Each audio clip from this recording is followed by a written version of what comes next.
Oh,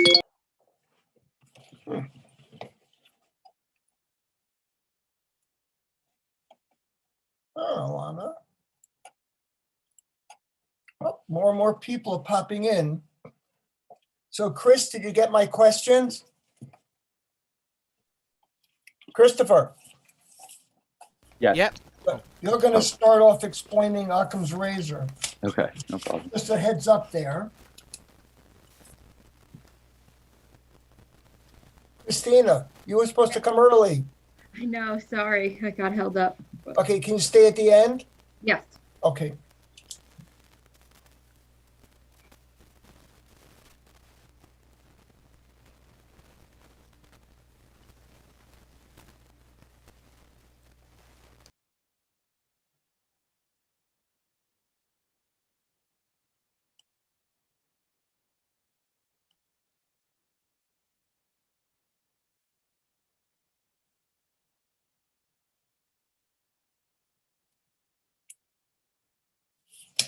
Let me see if there's anybody here who's not showing.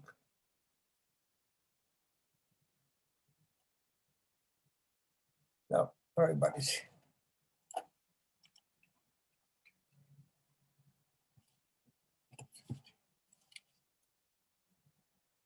Again, take a look at the questions I just emailed you. And now, if you sent me a paper, I looked at it. Though, I be honest, everybody has not sent it yet.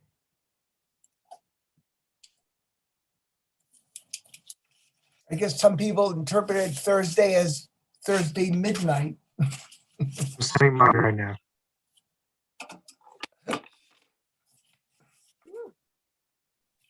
Alan, I sent you mine. What's that? I already sent you back comments, right? Oh, okay, let me double check, sorry. Alana, I sent you comments. I got it. Thank you. Alan, going forward, do you want papers before class on Thursday or?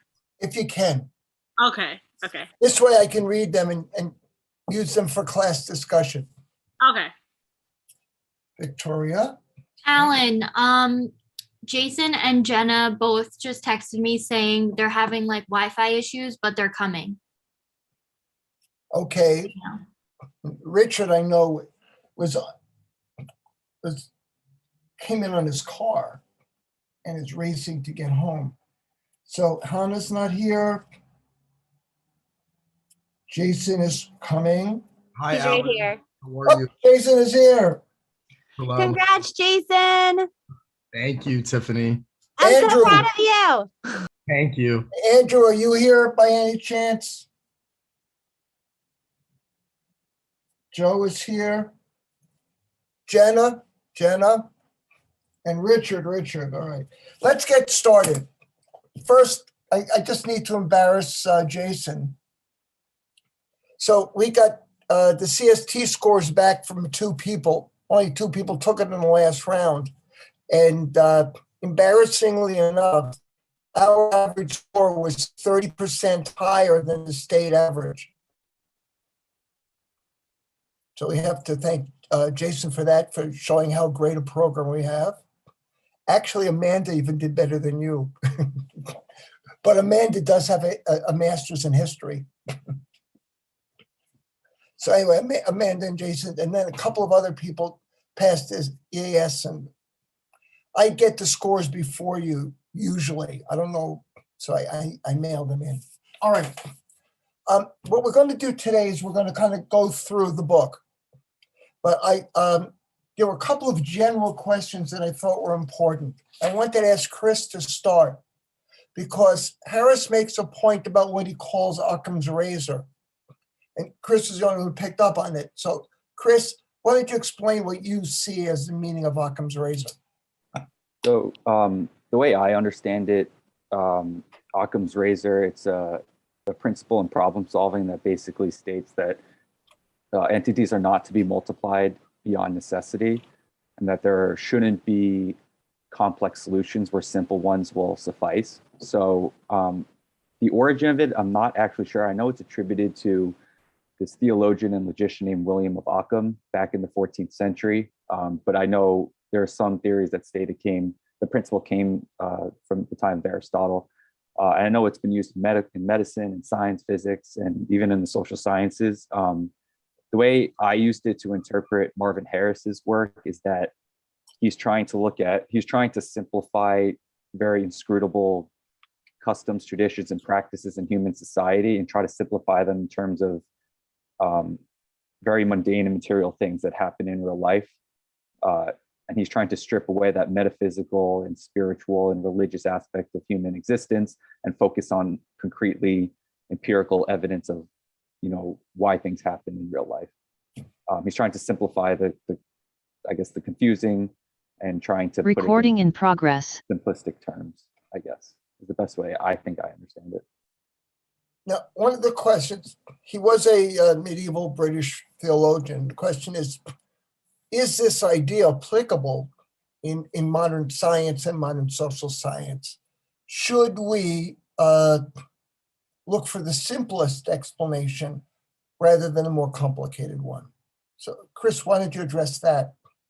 Yeah, I mean, I don't think if I were to be a professional social scientist, I don't think I would go into my work specifically trying to prove that the simple explanation is the best. I think what Occam's razor comes in useful is when you have two explanations of a certain phenomena in human society that I guess oftentimes the simple one, it's hard. It's like, I don't think social scientists should make it a point to take the easier route or to take the most simple answer.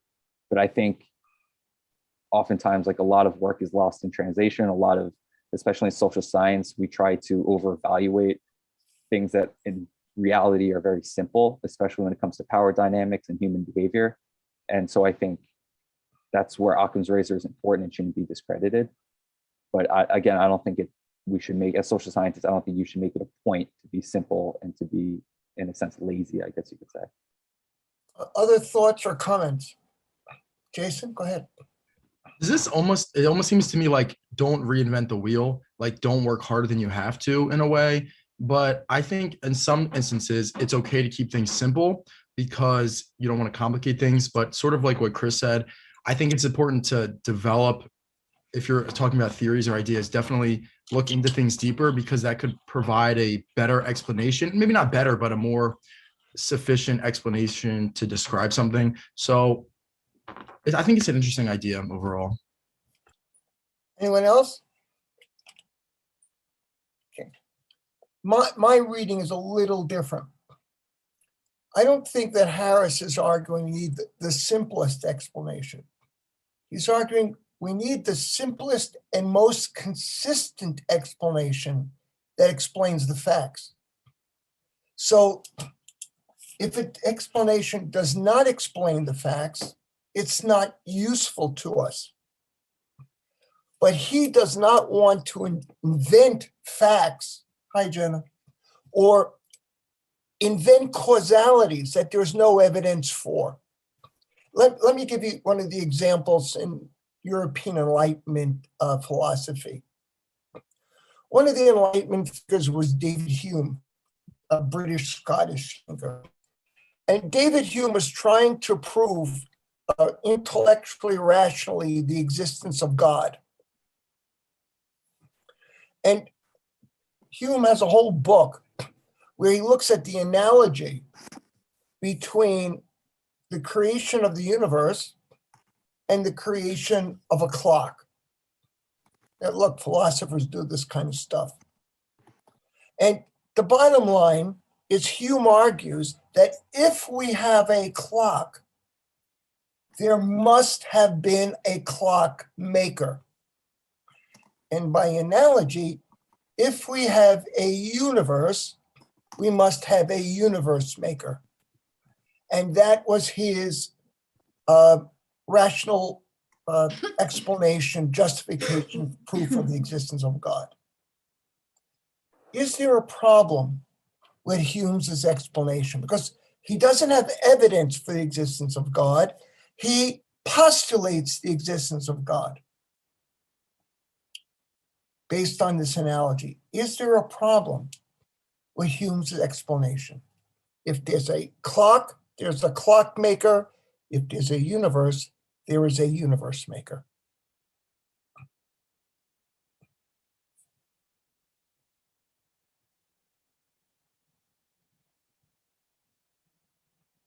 Well, let's look at Ryan Kelly. Ryan Kelly, bottom line, where did you come from? In terms of what? Like, The biological organism, Ryan Kelly, where did it come from? my parents. Okay, very astute.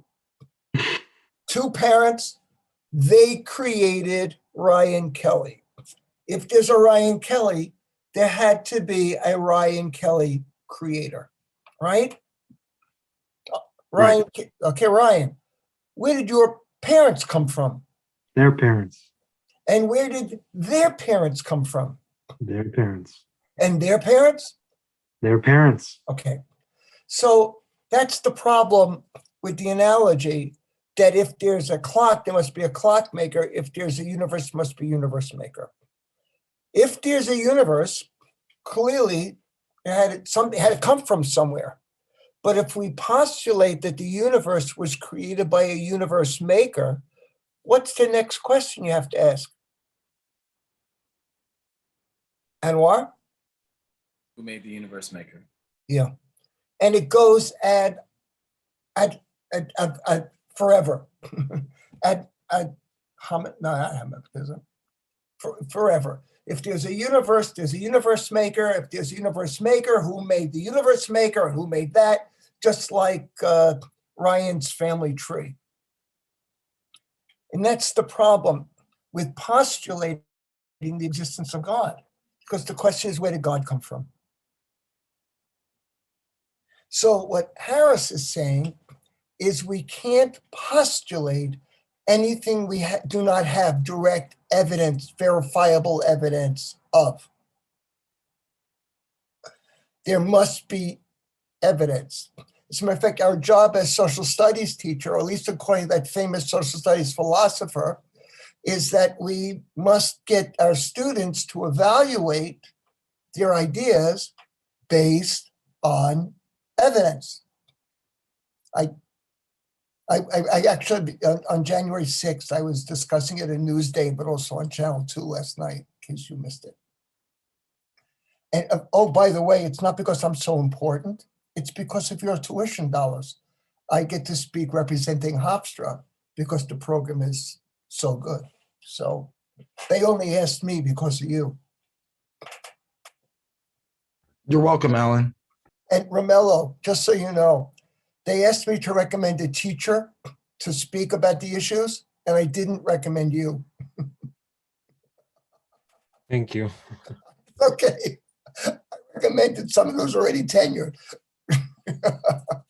Romello got some blowback on the last time, so we have to protect him.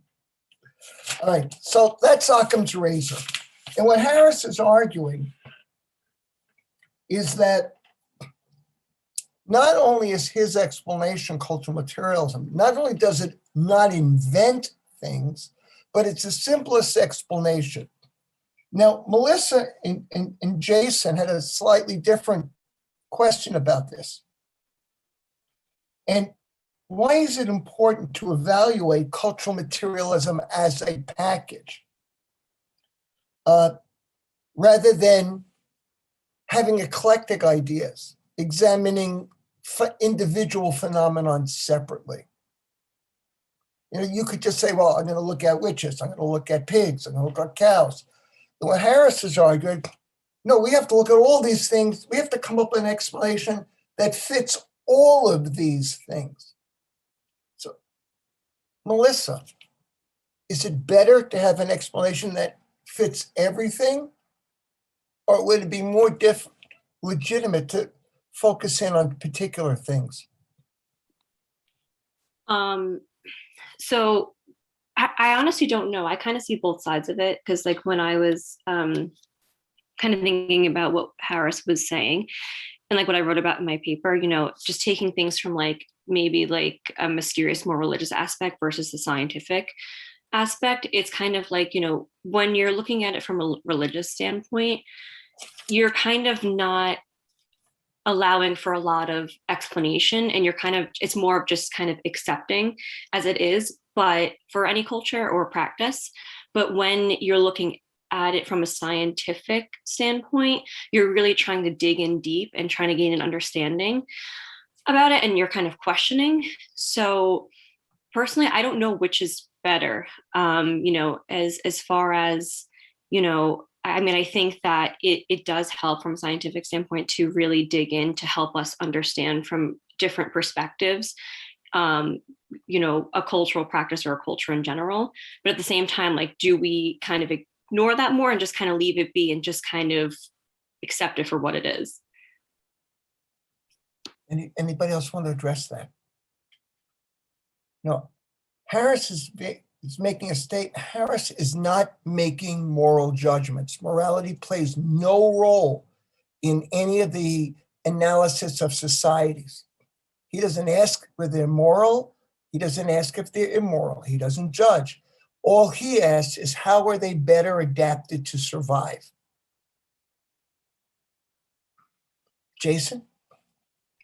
Yeah, I want to build on that because I talked about that in my paper, how his I know, that's why I said your name. No, I know. But how his approach as an anthropologist is to suspend all judgment, and how you're talking about moral judgment, because I took an anthropology class once, and the first thing we learned about is suspending any preconceived ideas or any ideas that you have, like standards that you have when, looking at other cultures. So you can see that and identify that right when you start reading Harris's work. Now, there's another scientist who addresses this, and I thought he addresses it fairly well. His name was Stephen Jay Gould, and we're actually going to visit his work at the end of the class if we have time. Gould argues that religion and science address two fundamentally different questions. He says that they're separate magisterium. So there are scientists who are also religious. Gould was not, but there are scientists who are. And for Gould, what science asks the question, what is the origin of the heavens, of the universe? And religion asks the question, how do we get to heaven? And he says there's value to both. The first is a question for science. Second is a question for morality. You can be a scientist who also believes in morality, or you could be a scientist who doesn't. But morality is not part of science. The other thing that Melissa, you raised is kind of you see beauty in mysticism and poetry. You're afraid it'll be lost in science. Yeah, I think it just kind of goes along with what I was saying before. Kind of the idea of, not really searching for an answer or multiple answers. Because, at the end of the day, it's just like, again, it's like, do we want to understand? Do we want to, search for answers, or do we kind of want to leave it up to like, this mystery, and within a culture, But you like the idea of mystery, of not having answers. I kind of like both, part of me does like that, but then like the psychology student in me also loves the idea of like studying human behavior and, that kind of research aspect and just understanding. So yeah, I don't know. I kind of go back and forth. Well, it's an interesting question. It's been examined in social sciences a lot. During the European Enlightenment, which most historians argue begins with Isaac Newton in England. And what Newton does two things. He tries to uncover the laws of motion. why heavenly bodies move the way they do. And then he tries to explain them mathematically, which has tortured high school seniors and college freshmen for the following 400 years.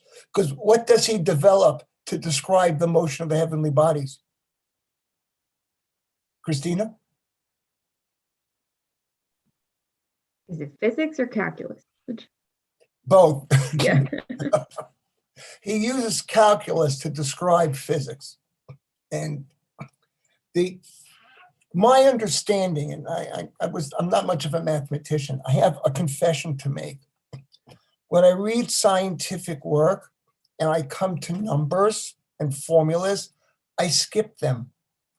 I only read the words.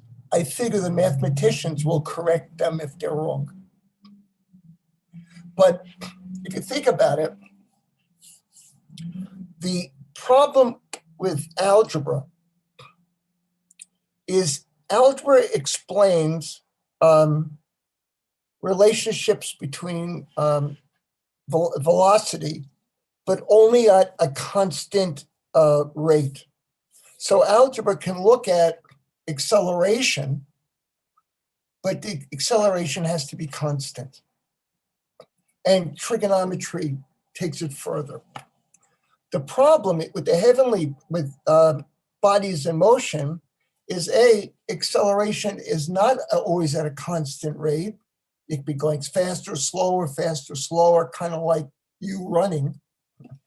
And velocity can change direction. Planets circle in an oval orbit. So what calculus made possible was to calculate movement when the rate of change was not consistent and when the direction changed. That's why he invented calculus, to describe the motion of the orbital bodies. So Newton argued that we could explain the universe through physics, observation, and calculation. Following Newton, Enlightenment thinkers tried to explain other things. Montesquieu tried to explain the laws of government. Rousseau tried to explain how human cultures emerged from traditional societies. Adam Smith tried to explain the laws of economic relationships. Karl Marx tried to explain the laws of history. Sigmund Freud threw a wrench in all this, writing at the end of the 19th, beginning of the 20th century, because as with Melissa, Sigmund Freud argued, it's nice to have all these laws, but there are also irrationalities.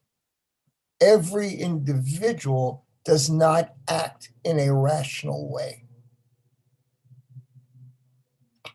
The way historians and social scientists like Marvin Harris have addressed that is they have accepted that individual behavior could be irrational. And that is why they're looking at collective behavior and collective institutions. Melissa can do things because of whatever she wants. And they may be rational, they may be irrational, they may be poetic, they may be scientific. But what Harris is not trying to explain Melissa, and he's not trying to explain Anwar, he's not trying to explain Jenna, but he's trying to explain collective behavior of societies. And that, he argues, can be explained. Just the other point, I sent you the quote. It's the last piece of Darwin's book on the origin of evolution, origin of life. There is grandeur in this view of life, with its several powers having been originally breathed into few forms or into one. And then whilst this planet has gone cycling on according to the fixed law of gravity, from so simple a beginning, endless forms, most beautiful and most wonderful are being evolved.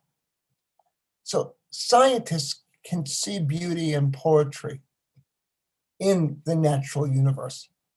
So I don't think poetry is antithetical to science. And just one last example of that. As molecular scientists, we're trying to understand how different atoms are bonded in molecules. And I don't remember who it was, but one of the people had a nightmare one night. A ring of dogs were chasing each other, biting at each other's tails. And then he suddenly woke up and he realized that's what a carbon molecule looked like a ring of dogs chasing each other's tails. So poetry can have a good role.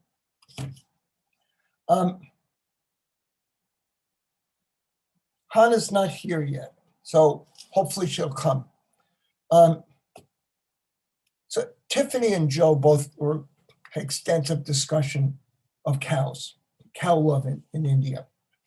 And the question I think we have to address, that Harris does not, but we have to address from the Harris point of view, because the cow love has remained. So the question is, with the advent of tractors, with the advent of scientific farming, why has cow love and the reverence for cow as an oxen factor, why has that survived in India? Why hasn't it just been replaced by tractors and scientific farming methods? Tiffany. Well, they can't afford to completely change their entire lifestyle and, implement the as much as it would benefit them to have tractors and all this other equipment and so forth that is now used for agriculture. Unfortunately, they don't have that luxury of, completely adapting and reinventing themselves to have that. So why not, Tiffany? Why not?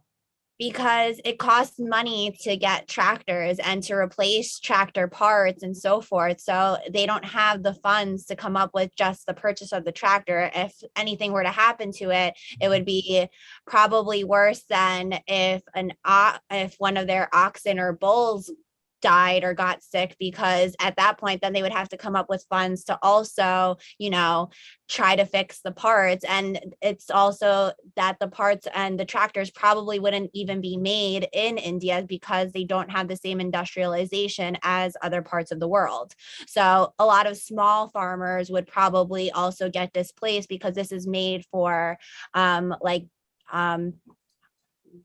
more corporate farming rather than small farmers. I think that last point is key, Tiffany. India has 1 billion small farmers on small plots of land. Everybody has their own ox. In order for the tractors to be economically viable as a system, you need large acreages of land. In order to consolidate large acreages of land, you would be displacing tens, perhaps hundreds of millions of people who are going to resist that displacement. Now, this happened in European societies in the 19th century. The Great Irish Famine. Well, one of the reasons that the British did not intervene is because they wanted the Irish out of there, because they wanted to consolidate the land holdings. People know the movie and the show Fiddler on the Roof, where the Jews are driven out of the small villages of Eastern Europe. Well, so were the Ukrainians and the Russian peasants. Why? Because the land was more productive, large-scale production using modern technique, than it was supporting all these peasants. So they were just thrown out. In the 1930s, in Ukraine, the Soviet Union tried to collectivize the land, breaking up the small plots and consolidating them into cooperative farms to use modern technique, and the Ukrainian peasants resisted. The Soviet Union ended up cutting off food, and there was a famine, and maybe 10 million people starved to death. And then the same, very similar thing happened in China in the 1950s and in North Korea in the 1990s. Forced consolidation has displaced millions of people, driving them into hardship in a number of different circumstances. For India to abandon the ox and replace it with the tractor would require that kind of forced transition. But part of the reason the government and the wealthy have not done that is because they stay in power, because India is a nominal democracy. The government is kept in power because of Hindu nationalist movements. And so the same movements that vote the government into power also support the deification of the cow. You know, we've seen those kind of inconsistencies even on Long Island today, where the same forces that opposing critical race theory and opposing school curriculum are also opposing masks and vaccination. Tiffany? Wait, can I just point out also that the Nassau County executive also said that he's not going to enforce mask mandates because that's crazy. Did anyone else not hear that? Yes, I heard it. No. Oh, okay. Yeah, no, that's But wild. again, so what we have are inconsistencies in systems, but sometimes those inconsistencies maintain those systems as they are. And Newsday's supposed to have a feature on that on Sunday. I'll send it out if they run it. They've been consulting their critical race theory expert. And who would that be, Alan? We'll find out on Sunday. No, it's just, again, why is it me? Well, what happens is most college professors have narrow areas of interest, and they don't like to go out on a ledge on broader issues. I don't have a problem because I'm also a political activist. But the other thing is, I'm in my early 70s. I've been doing this for over 50 years, and I have tenure, and I have a secure job. I'm kind of protected in ways that other people are not. Certainly in ways that people are not who are beginning their careers. So I kind of feel I have an obligation to raise these things. And again, whether people agree with me or not, they need to be discussed.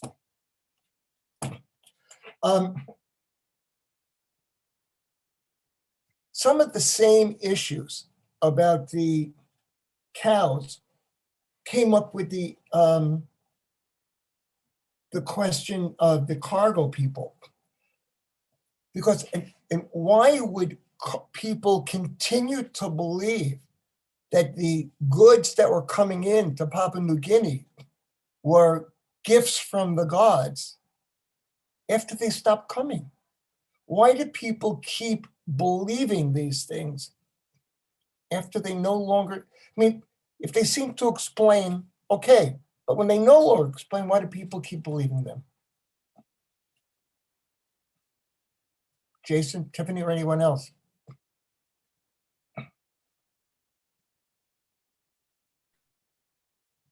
There are a couple of possible explanations. Well, possibly people need something to believe in. Okay. Yes. The world changes. And I think a very good example of that was in the 2016 presidential election. Donald Trump campaigned, he was going to restore coal production in the Appalachian areas. In West Virginia, Central Pennsylvania, Kentucky, the former coal producing areas, Donald Trump got 75% of the vote because he promised to restore coal. 4 years later, they all voted for him again, though he never restored coal production. Why was Donald Trump unable to restore coal production? Chris, Hiley? Well, a couple of things first off. Well, the reality is that a lot of the future is in renewable sources, and so a lot of them were pushing. He also supported fracking, which pushed more towards natural gas and oil extraction, which meant, again, the less need for coal burning. And also the reality that even if he pushed back and got more coal, those coal jobs wouldn't be going back to the Appalachians. They would have been heading out west to the Midwest, where there's another type of coal there that's not found in the Appalachians that is a cleaner coal. It has a lower sulfur content. It's less polluting. Again, it's less. It's not much, but it's something. And so the reality is, even if coal production increased, they probably get that Midwestern coal than Appalachian coal. So, Jason, did you want to add to that? Well, kind of like what Chris was saying, the world has evolved. And is it because there's so many other options now that are more cost effective? Natural gas and petroleum are cheaper to access and to distribute than coal. So the problem with coal was not the demand to shift to renewables like solar and wind and water. The problem with coal is it couldn't compete with oil and natural gas. Coal was never coming back and can't come back as long as there's an abundance of oil and natural gas. As Chris said, natural gas exploration has increased because of a process which they call fracking. Christine, can you just explain what fracking is? oh boy. All right. Hot take, but I'll give it a try. So basically, fracking, it's you use water to, you basically drill a hole and shoot a lot of water into the hole where there's like little pockets of oil and natural gas. And the water will sort of get through the little cracks in the soil and reach those little tiny pockets that would have been hard to hit with, say, a normal drill bit. Drill bits like they did back in the old days of the oil well boom, where they just put a drill down, put a pipe in, and just brought the oil up. So once those pockets have been opened up, they then suck out, well, the oil and the natural gas. It goes out that hole, and it takes all that sediment, all that, and it goes up, and then they extract it from the water and the chemicals they use to blast for the rock. I think it was pretty good. But again, the new technologies have made possible access of gas that they could not get before. On oil, the main shift has been to what they call tar sands. They have now the ability, tar sands are essentially it's sands which are heavily infiltrated with oil. And it's really only in the last 20 years they could remove the oil from the sand. Half of Canada's tar sand. So what has happened, the United States is actually now, in the 1970s, it was an oil importing country. Today, the United States is the largest oil exporting country in the world because the technologies have made it possible to extract oil from sand in a way it could not be before. And Warren, did you want to add something? When we first purchased our home on the South Shore, the first thing we had to do the first winter season was convert from oil to natural gas. It is more cost effective, and I couldn't even imagine. It's so hard to heat your home with oil compared to gas when you're looking at heating expenses. It just doesn't make sense. And so when people talk about coal, it's like, really? Are you kidding me? Like, no, it's just not cost effective on a lower or a higher level whatsoever. So the next question is, well, why did these people keep believing in Donald Trump and keep voting for Donald Trump when the promise could never be delivered on?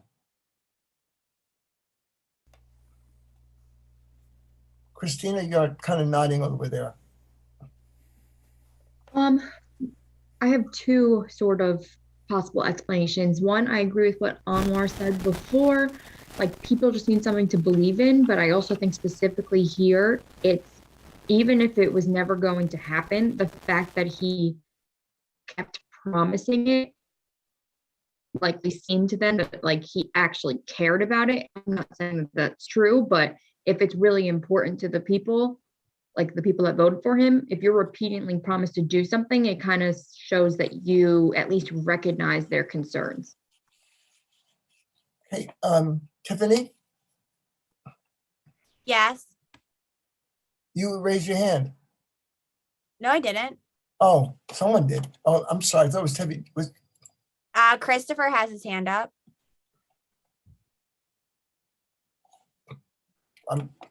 Christopher Grau, go ahead. Yeah, no, I think similar to what Christina was saying, I think unlike any election previous to that, the 2016 election, there was just a lot of misinformation. There was a lot more misinformed voters. And honestly, I would count myself in that tally at the time. I mean, I was a senior in high school. And then you pair that with the fact that I think Trump was a shock to the political landscape. He was a very non-traditional figure that a lot of people really stuck to and placed a lot of hope in. And then when you have him saying things like, we're going to go back to coal, that's like, okay, this is a new vision of America. And I think that creates a lot of room for you to attach this enduring hope to, and in the hopes that one day, look how much Trump has done by being non-traditional. Let's just stick with him because I think more change can come. Anwar? Push the envelope a little here. Tribalism. It's just tribalism and otherism. The egregious comments that that the former president and administration made about, I can list a litany of them: Mexicans, countries like Haiti, continents like Africa,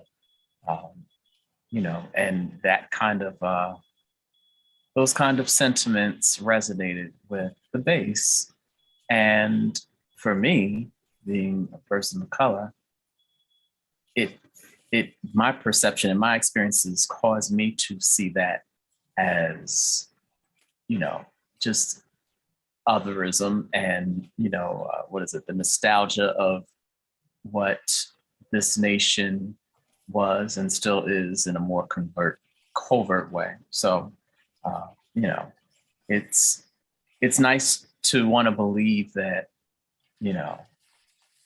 we have these economic things, but they really veiled something a lot more insidious that, I'll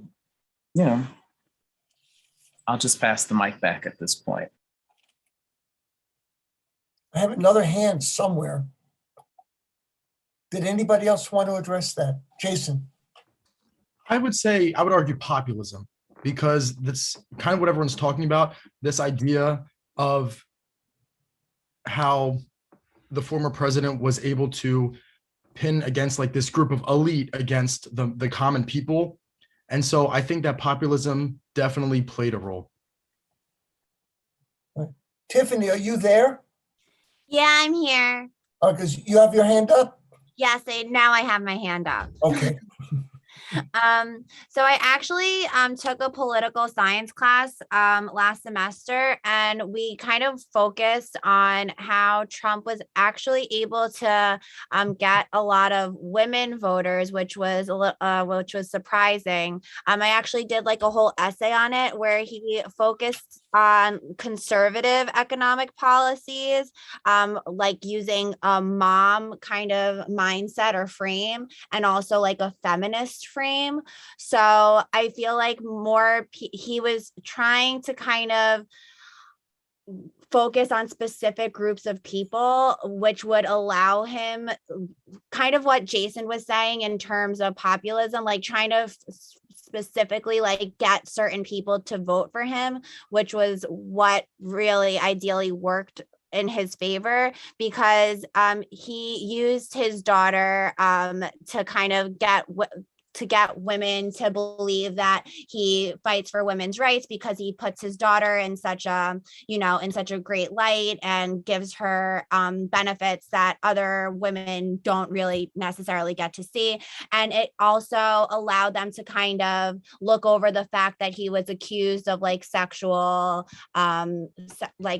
harassment and so forth, even because he was apparently so nurturing to his daughter. So I thought that aspect of it was interesting because they felt that since Ivanka played such an integral role in his campaign and during his time in office, that he would be the one to empower women. So my focus during that political science class was his role with women. So that was my insight on Trump. We're going to get back to that when we look at potlatch. I wanted to ask Hannah to make a couple of comments that she introduced in her paper.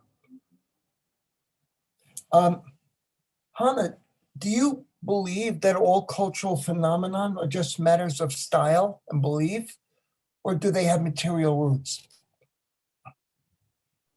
I think they are. Can you repeat your question again? Okay. Are cultural phenomenon just matters of style and belief, or do they have material roots? Meaning roots, yeah. You mean the phenomenon? Did I hear you right? Phenomenon, yeah. Like you're wearing a hood. Do you always wear a head covering? Where? You have a hood on now. Yes. Do you always wear a head covering? Yes. Why? Because this is what my religion asked me to do. Okay. So do people just do things because of their religion? Do people just do things because of their, let me just see the word I use, style? Or is there a practical cultural reason for these things? Well, these days, I don't think there is a lot of people who follow their religion, because with social media, you can see crazy things happen. Like I can't change my whole style because I want to take a video in TikTok and I want to copy one of the famous people. Or like other side, like some people know they do that because they believe in their religion and they believe for the reason why they are doing that. Why do Islamic women who are traditional cover their heads? The reason for us to cover our hair is to not let other men see we believe that the beautiful thing in women, their hair. So we do that so other men cannot see our beautiful. Just like my husband and my brother, like who they are not allowed to marry me at all. Now, Tuesday, I think it was, or Monday, we were looking at some of the Judaic practices because they were living in tents and they were living in close proximity. So they had all sorts of rules for sexual conduct. So the question then becomes, is the Islamic religious belief that women must cover their hair, is that also rooted in the practical aspects of life in a semi-nomadic desert region? In that region, people always covered their hair. Why? It kept sand out of their hair. It protected them from the sun. But it also, the isolation of women also helped to maintain male hierarchy. Are we looking, and I'm not saying you have to come one way or the other, but are we looking at the remains of a cultural practice that was really dated back to life, semi-nomadic, desert-like climate, and male dominance? Something to think about. The other question you raised, you said that in China, people don't drink milk, cow milk. Hannah, you wrote that, right? Yeah. Why? Why don't they drink cow milk? Hannah, you just disappeared.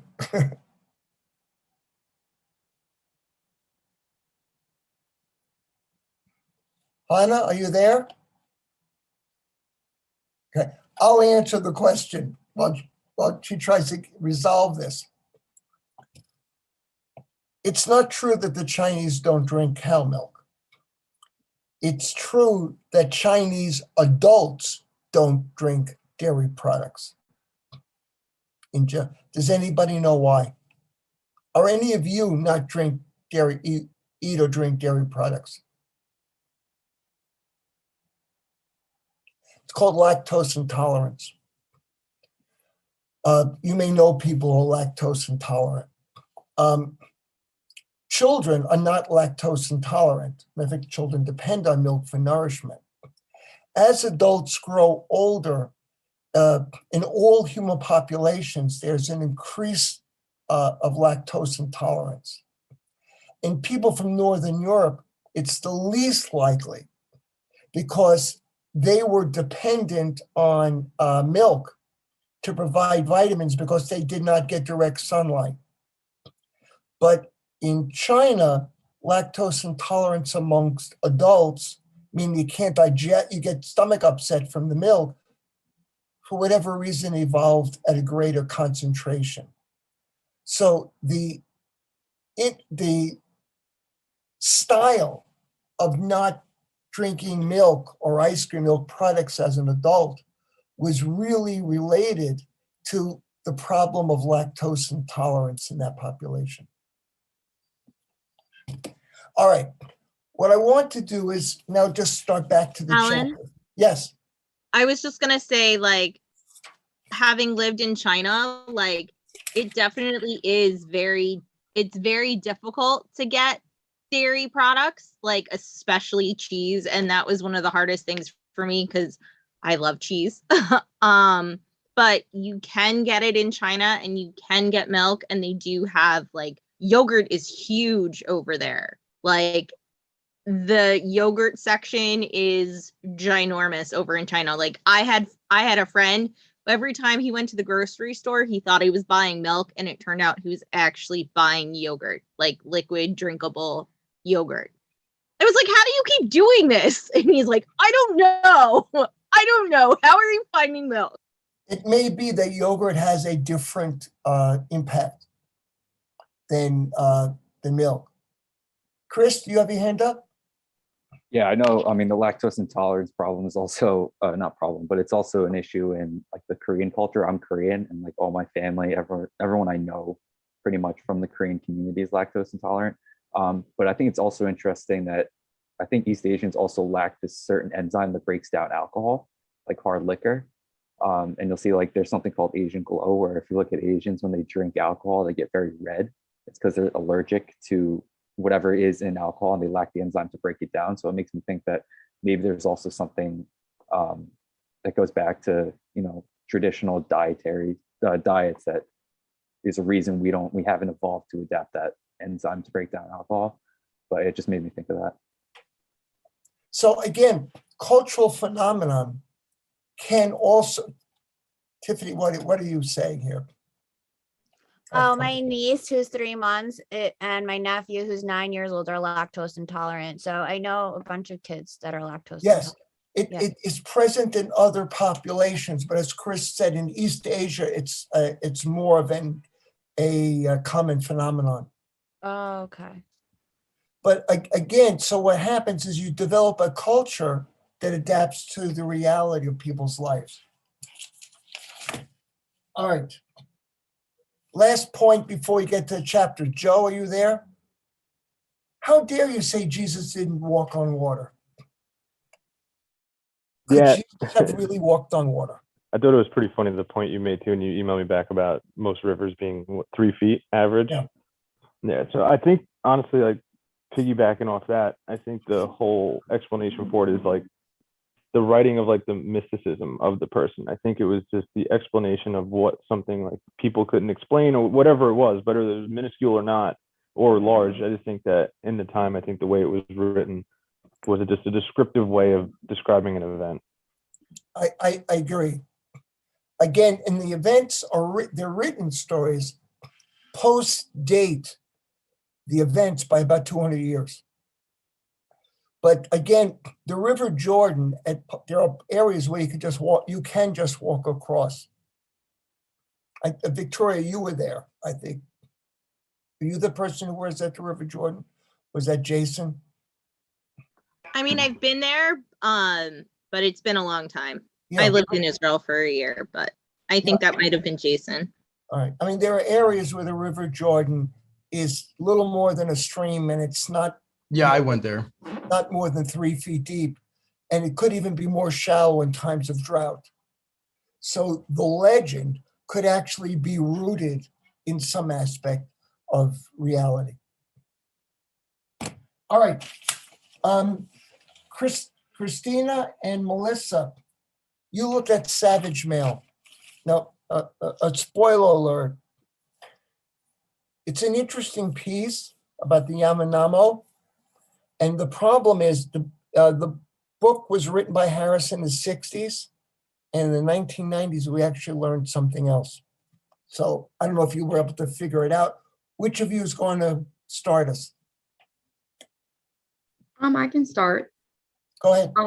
I know what you're talking about because when you popped into our little meeting on Tuesday, you were talking about the balance. That's not actually something that I did pick up on, but what I will say, for those of you who didn't read this chapter, our chapter was about, it's called The Savage Male, and it talked about a specific, they're called Yanomamo, right? Yes. Clan, and it talked about their like extreme violence and hatred towards women, but also a lot of fighting towards each other as well. And Harris starts the chapter by talking about how he agrees with women liberationists that there's nothing inherently biological about the fact that the men are aggressive here. He says it's because, well, he ends the chapter by saying that it could have just easily have been that the women were the aggressive ones here. And he talks about their culture and gives an alternative explanation as to why he thinks that there's so much violence in this particular culture. They claim that it's because they're fighting over women, and he says that that's not the case. I don't know if Melissa, you want to expand. No, you can continue. I forget what his explanation was. Protein, and it was because there was another researcher who went and lived amongst this community. I forgot his name, and he kind of observed this community, and he agreed that they weren't really fighting over women. That was not the source of the violence, especially because if they're fighting over women, the lack of women in this community, he called it a man-made problem, like especially given all the violence, and there's a lot of infanticide going on, mostly targeting female babies.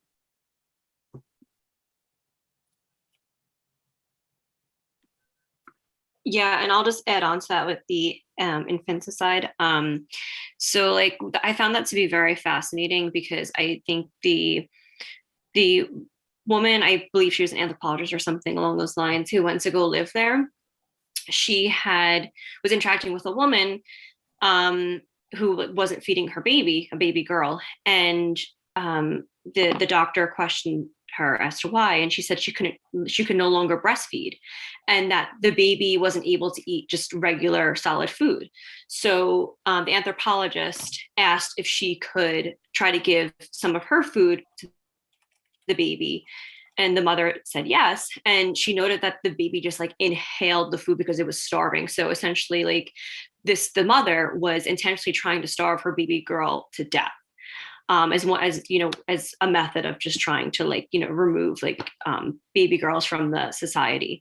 And something else that was really, really fascinating, the women in the tribe were actually very concerned that the anthropologists didn't have any bruises or anything on her body. And they actually determined that because she didn't have anything, any sign of being abused or beaten, that the men that she associated with in her life didn't love her enough. So I thought that was really, really fascinating that, you know, the beatings and the rapings are just so normalized and like, even like more so now just expected and accepted by the women in the tribe. It almost seems like there's an element of like Stockholm syndrome there or something, that, you know, it's something that's so expected. And so for someone to come into their community, a woman who's not visibly, you know, abused is like a big concern for them. Now, a couple of things I think are really important are illustrated in this chapter. And then I'll look at what Harris got wrong. Why are the women killing girl babies? I mean, it's the women who are training the boys to be savage, and it's the women who are killing girl babies through infanticide. And he's looking at this, and why would the women, not only do they accept the mistreatment that they receive, but they train their sons to be that way, and they let their girl babies starve to death. And it seems like such an irrational system. So the first idea is something we call hegemony. Hegemony is when the dominant ideas of the society are just accepted by people as if they're human nature, as if that's just the way it is. And that happens in every society because its culture and its institutions reinforce the idea that people are living by. Everything you do reinforces these dominant ideas. And as a result, you come to believe them. You've never learned anything else. So that the women in these societies, as Melissa said, believe that if you don't have scars, it's proof that you're not loved. Because violence of men against women is just the norm. The women and the men accept it. Well, the question then is, why would this become the culture in this community? And the key for Harris is protein shortage. What happens in the Orinoco River Valley where these people live, which is basically the border between Venezuela and Brazil? It's one of the most densest, inhospitable rainforests. Now, normally it would not have been inhabited by humans. But as the Europeans arrive in Venezuela, Brazil, Guyana, they are pushing the coastal Indians into the interior. And they are pushing people further in, so that the pressure from population pressure coming from the Atlantic coast is pushing people in to more and more inhospitable regions that cannot support human population. So this area has tremendous protein shortage. As a result, in order for the groups to survive, you need very adept men, hunters, who are willing to put up with tremendous hardship gathering whatever protein is available. You also need men who are willing to be warriors and raid other more successful populations so that they can get whatever they need to steal from them. So the pressure in this community is on having as many of these savage males as possible. Now, there's a problem. If you're killing girl babies, how do you maintain your population?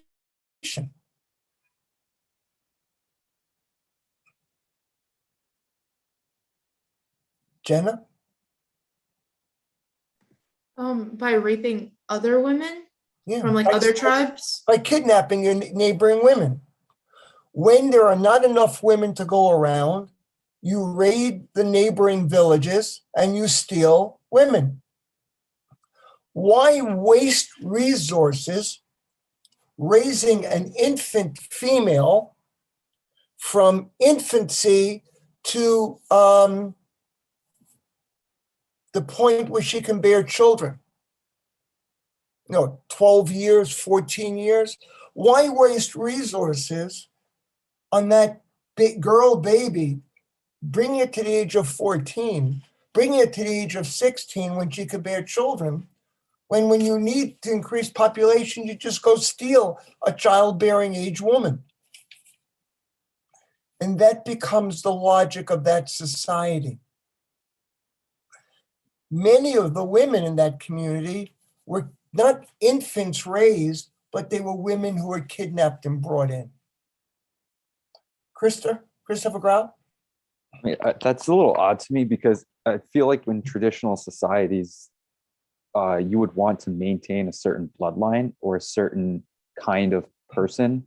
And by having women from other tribes, other even cultures, that kind of, it could end that bloodline, that kind of tribal identity. That's a little odd to me. Well, in many traditions, the women just are incorporated into the tradition of their men. They've done interesting genetic studies on Eastern European Jews, for example. Eastern European Jewish men have genetic markers that date back to the Mediterranean region. Eastern European Jewish women have genetic markers that identify them with the local populations under which they lived, meaning that men had migrated into the region, married local women, and those women then became part of the tribe of the male. So that's not an unusual phenomenon. Hannah?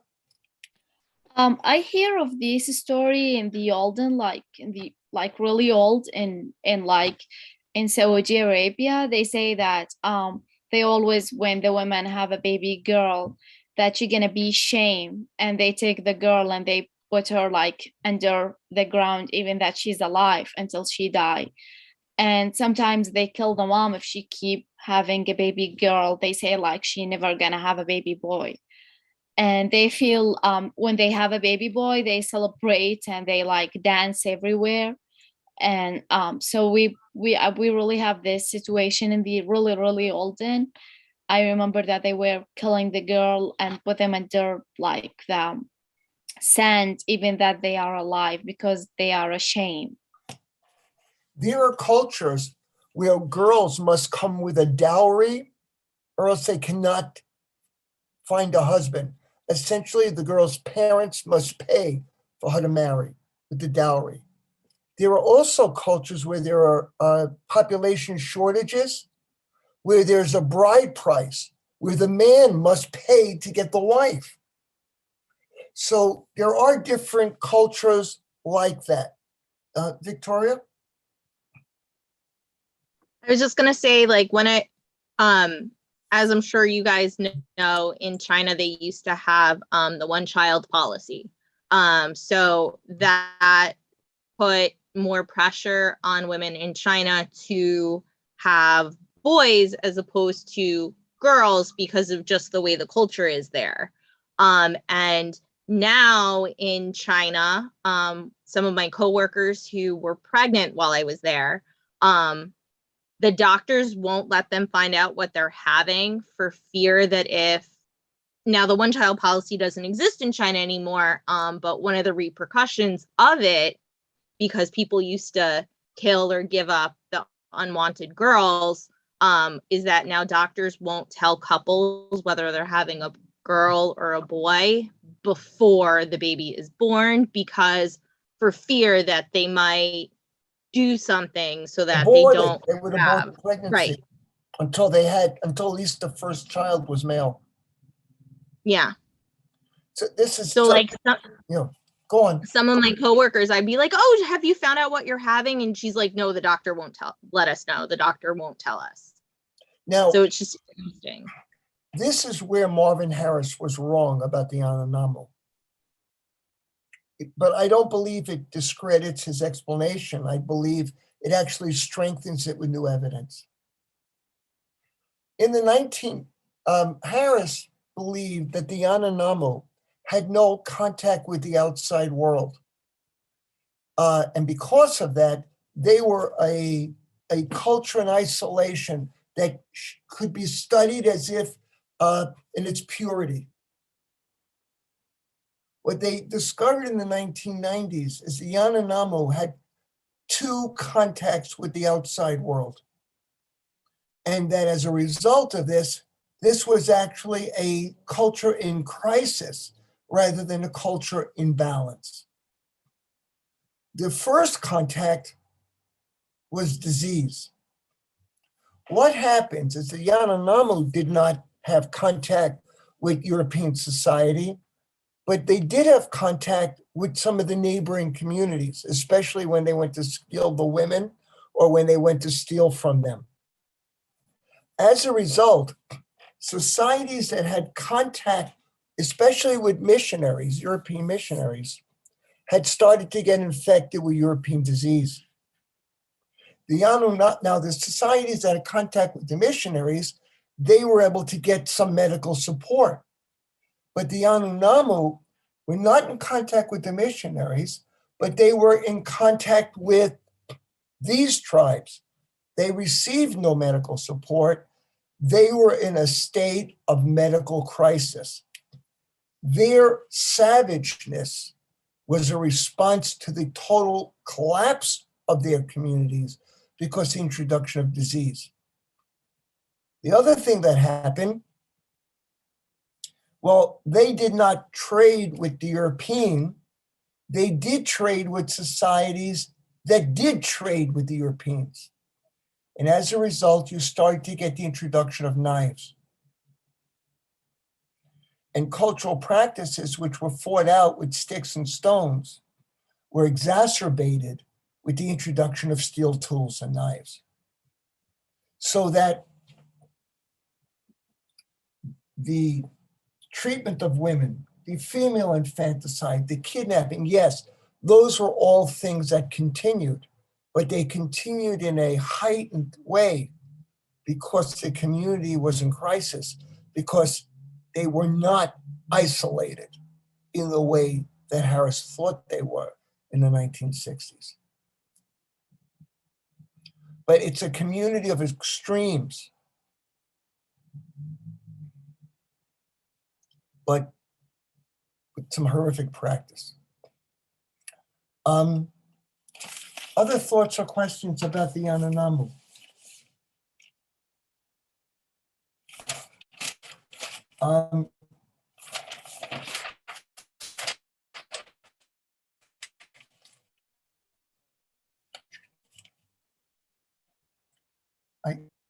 Hotland, Christopher, Romello.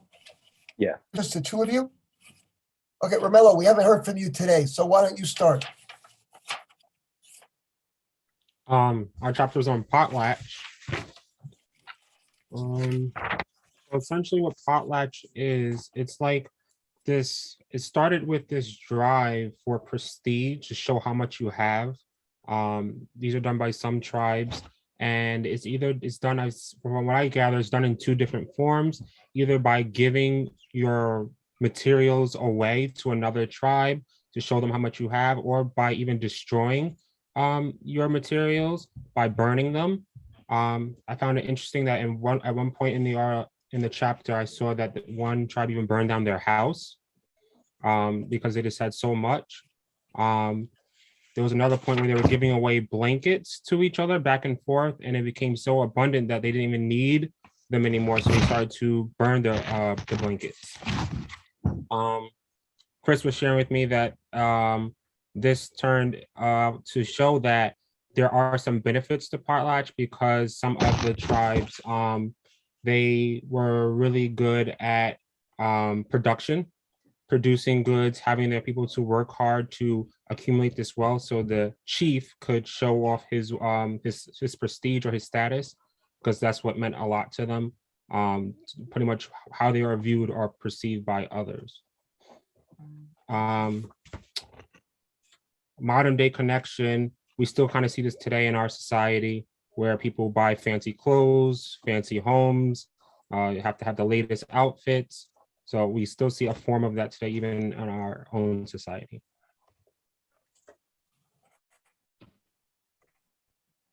Art, do you want to add to that?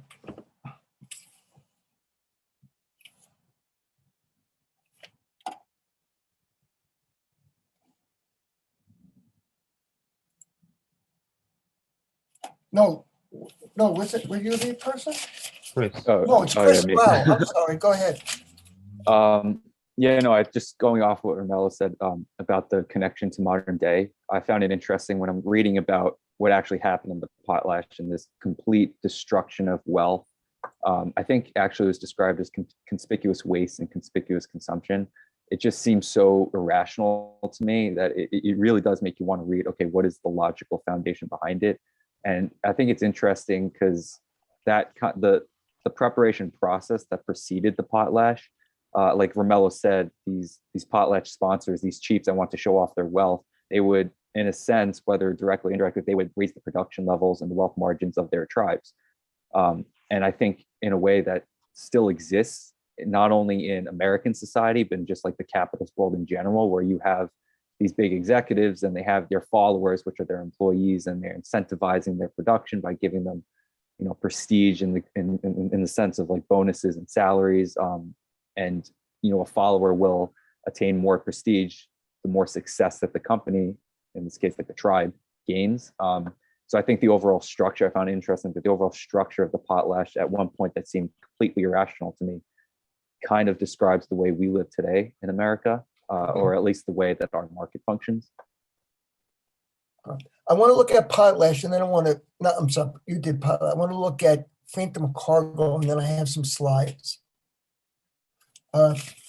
Phantom Cargo was Chris Heilig and Tiffany. So Chris, why don't you start, and then we'll see if Tiffany has connection somewhere. All right, I guess I'll start off with let me take a look at some of those we took. All right, so Phantom Cargo. Basically, it tells about some of the cargo cults of Papua New Guinea. And so the cargo cults were basically native tribes or just native cults that manifested about the idea of getting cargo. Now, cargo, basically, it was anything made in the West. So knives, television, cars, machinery, anything that the West produced industrially. And the cult sort of came about this idea of getting these things, but they didn't understand this like trade, like these things were produced in the West, they came here and then they could get them. They thought it came from heaven or their ancestors, and that it came down, and then depending on which culture you're talking about in the time frame, either the Westerners, it came to the West and then the Westerners brought it to them, or the Westerners were intercepting their cargo, taking it and then giving it back to them piecemeal. And so to sort of explain this, you have to start off with how they first came in contact with the Europeans. So when the European explorers first came around Papua New Guinea, which is the eastern half of the island immediately north of Australia, for those who are wondering what the heck I'm talking about. When the first European explorers came around, they gave gifts to the natives, to establish relations. Here's some stuff. Can we maybe do some trade eventually? And so this idea of receiving gifts from the Westerners remained in their minds, even as Europeans kept coming, and then it became less about, trading and gifting and more about, oh, you don't have a flag? This is Germany now, or Britain, Australia, France, insert European colonizer here. And so, with the sedimentation on imperialism of these new native of the Europeans, also came colonial missionaries. And so, the Europeans and the European missionaries set up their missions and tried to convert the natives. The problem was that, they tried to, initially the natives resisted, saying, no, we don't want this, you're taking our stuff, you're demanding unfair stuff from us, why should we do it? So they rebelled, and the Europeans put them down. So they're like, okay, so the European missionaries are saying this Jesus person is going to bring us the cargo. And so eventually all these natives start going to these missionary churches and doing the motions like I'm assuming a lot of us do on our holy day when we go to mass. And they, went through the things. The problem though was there's a disconnect where the missionaries were saying, if you do this, you get salvation in heaven and, you can have eternal life and, the whole thing that Christian missionaries preach. The problem is that the natives were thought that if, they were saying, if you do this, you will get the cargo. And so you get all these nice things that the Westerners have, all these Europeans have, that they don't have because they can't afford it or the Europeans don't want to give it to them. And so the Europeans use this as a way to keep them subservient and for them working. They exploit them. They do these hard labors for a lot of hours to, harvest rubber, harvest the natural resources, and then send it off to Europe, which coincidentally is made back to cargo and then shipped back to them. So triangle trade is alive and well. But then eventually the natives sort of realize, wait a minute, we're doing all this hard work. We've been doing it for about a decade now in the 1930s. And they're like, why haven't we got the cargo yet? And that's where the idea of like, the Europeans are keeping the cargo away from us. They're just using us. And so that leads to a second age of rebellions in Papua New Guinea. And at this point, there's also been trouble because the north half of Papua New Guinea had been a German colony, and then it became administered by the Australians after World War I because Germany lost all its colonies. And so there was also initial changeover where the cargo cult saying, oh, if we work for the Australians, we'll get the cargo because the Germans weren't giving it to us. But then the World War II kicks off, and the Japanese come to invade. And so then Papua New Guineans are like, okay, they'll bring the cargo. And you also notice that it changed. The ancestors were sometimes white Germans, and they were white Australians, and they were Japanese, and they were to come to get the cargo. Of course, the Japanese used them just as much as the Germans and the Australians did, and eventually even treated them worse when the war went bad for Japan, and the Japanese garrisons ran out of everything because Japan couldn't maintain their logistics system due to the war. So now we get to the end of the war, the Australians retake over Papua New Guinea, and they begin to develop more. And it comes to this point where the Australians are sort of like, okay, we kind of see where the problem is. And so they actually bring one of the cargo cult leaders over to Australia and to show them, okay, this is how we do it. But even then, the cult leader just couldn't understand, they saw the machinery, they saw the factories, they saw all the stuff in the stores, and they're like, but they still don't understand where it's coming from and why they have it, but the Papua New Guineans still don't, even though they are working a lot harder than the Australians. And so ends up the book where he talks about how, the exploitation of the natives, they lost the opportunity. I think he probably expands this in later chapters, but it goes to the fact that a lot of these indigenous peoples, and even a lot of countries today, don't have the capacity to manufacture, completed goods. Stuff they might need because they just don't have the facilities to, and it's somewhat cheaper to get it from the industrialized West, which, since they had the time and they had the opportunities to develop them before these developing countries, to pay for the stuff, send them resources, and then it becomes the cycle where developing countries send the resources to be made into the manufactured goods that they then have to pay a premium price for to get unequally. Chris, let me see if Tiffany wants to jump in, all right? All right, yeah. All right, that was good. Tiffany, are you there? Tiffany, going once, twice. I'm here, but I didn't catch what Chris said in the beginning. So I just heard like bits and pieces of the end because my internet's unstable and now I'm on my cell phone. All right. So well, just give a quick summary from your point of view. Okay, so from my perspective in regards to the Phantom cargo, I thought that it was interesting the way that it was written the entire chapter. I was especially focused on the prophet Yali. That went into detail within this that he like detailed his experiences within this chapter. So what I thought was interesting was there were many instances in which the natives have like experienced hope and expectations at the hands of like the missionaries and the government officials, because they made them promises in regard, not only in regards to cargo, but like also like for better electricity, better ways of living and so forth like that. But they were constantly met with like disappointment, exclusion, and they were constantly exploited by these outsiders. So when I initially started reading about Yali, I felt frustrated for him and his people. And then after a little while, I kind of got the feeling that he was more aware of what was going on than what people had thought, because he also manipulated the interpretation of how phantom cargo would come to be in the hands of the natives as well. And he allowed the natives to believe that he had these supernatural powers, and cargo would come to the natives because of him.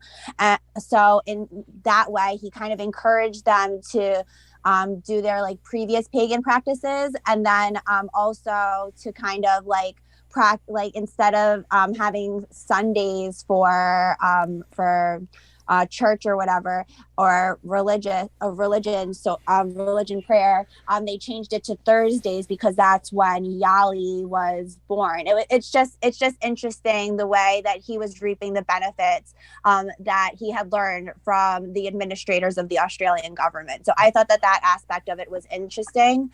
I also Tiffany, let me come in. Sure. Right.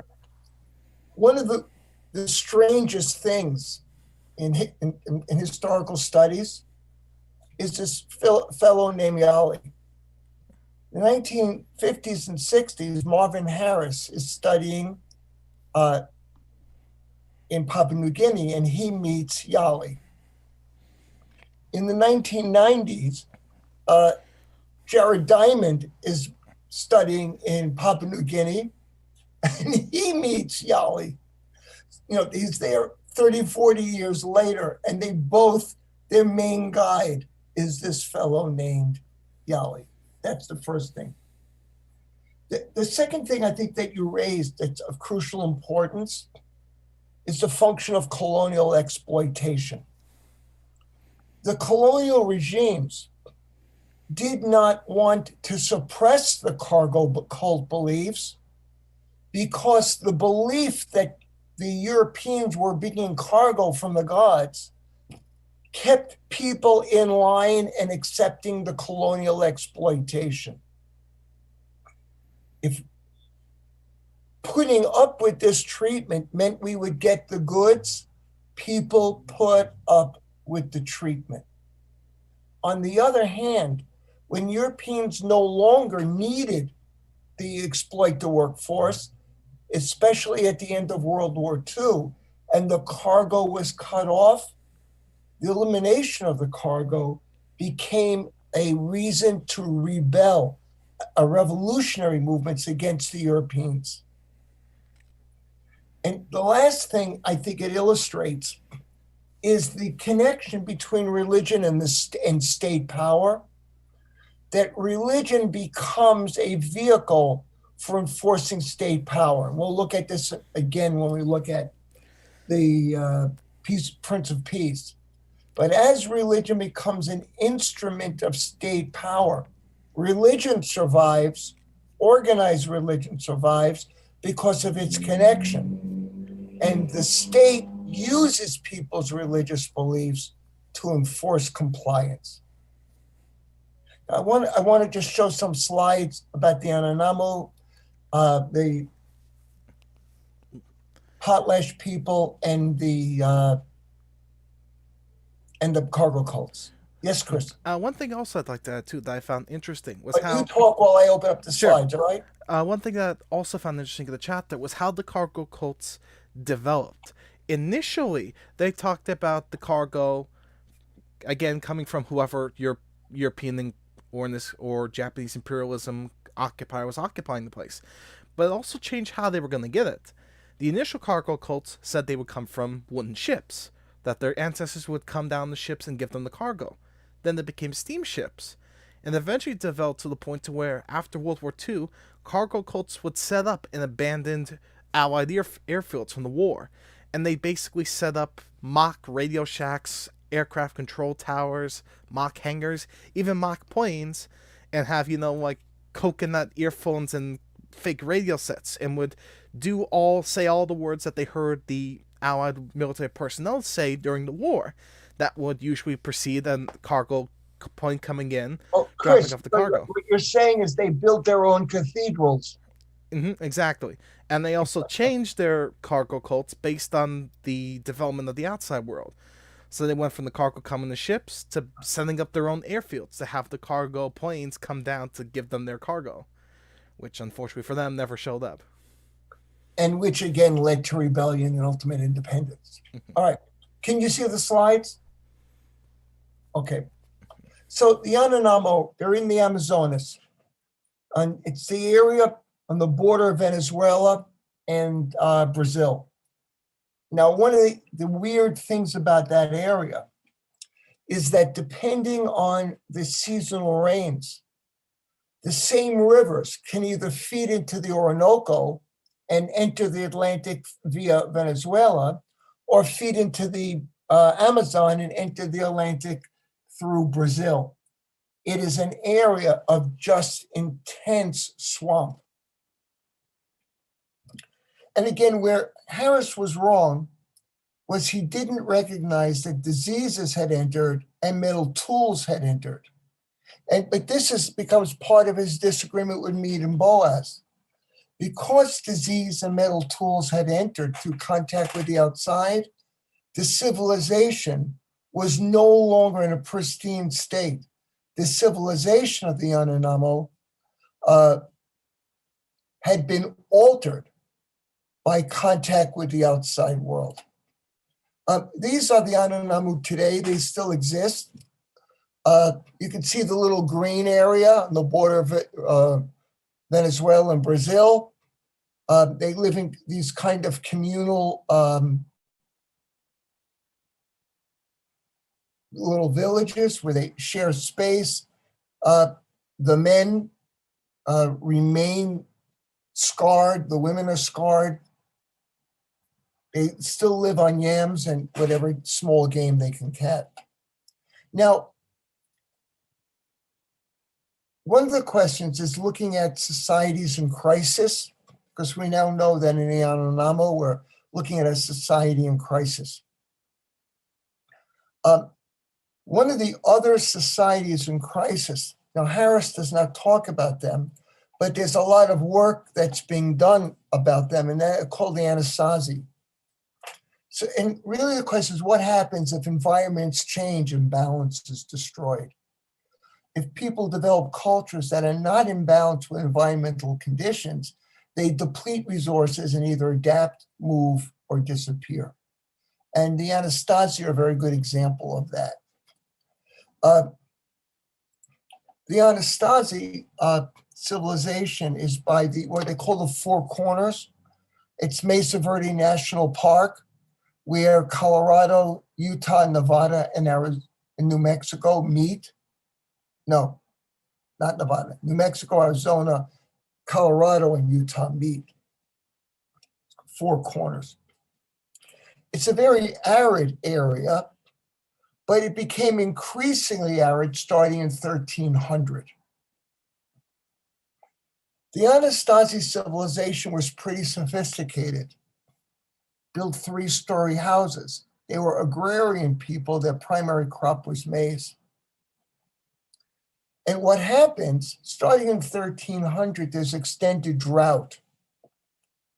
And the maize crops began to fail, and they could no longer support their population. Warfare broke out amongst the Anasazi tribes, and eventually what they did is they migrated out of the area along what we now call the San Juan River, and they become the Pueblo people of New Mexico. Archaeologists have been able to trace the migration because each village had distinctive pottery, And as they migrated, broken pottery would be abandoned in their garbage dumps. So they were able to trace the migrations through the broken pottery in their migration. But we also know that in about 1300, warfare broke out between these communities because they found skeletons that date from that era where the people were murdered.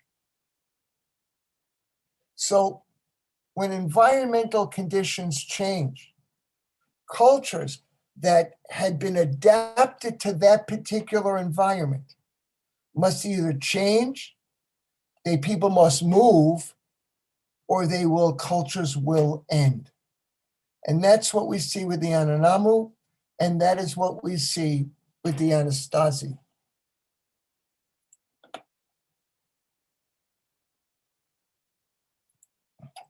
Now, this is the region of the Potlatch people. There are dozens, maybe even hundreds of small tribes of Native Americans in the area that runs from the Olympic Peninsula, Seattle, Vancouver Island, and then up along the Canadian coast into Alaska. And these are the Potlatch people. One of the largest groups was the Coastal Salish, which lived on the islands in between Seattle and Victoria. Now, what happens with the Potlatch people is they develop very sophisticated carving ability, the development of canoes, the development of totems. But the key to the Potlatch people is the salmon.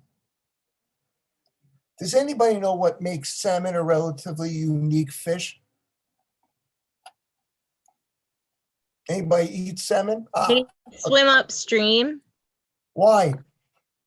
Usually fish swim downstream, but why do they swim upstream then? It has to do with like how they lay their eggs or something. Like in the same place that they were born, right? Right. Christopher, you want to add to that? Yeah, no, I was going to say exactly what Jason said. Yes. Salmon are born in streams, but they live and mature in the ocean. And then they return to the stream of their birth to lay their eggs in next generation. Because of that unique migratory pattern of the salmon, the Coastal Salish people of the Pacific Northwest develop a unique civilization. All other sedentary civilizations, non-nomadic, are based on agriculture as the primary source of food. People stay in one place because they grow food. They're no longer hunters and gatherers. This, to our knowledge, is the only hunting and gathering society that was sedentary. And the reason was, instead of them migrating to get the food migrated to come to them. The salmon came to them rather than them going to the salmon. On the plains, the Indians followed the buffalo herds. Other nomadic people follow the game, or they follow their own herds. But in this case, the fish came to them. So they became sedentary. And what they would do is they would have these nets where the fish, this salmon would go in one end and couldn't get out. They would also harpoon them going by.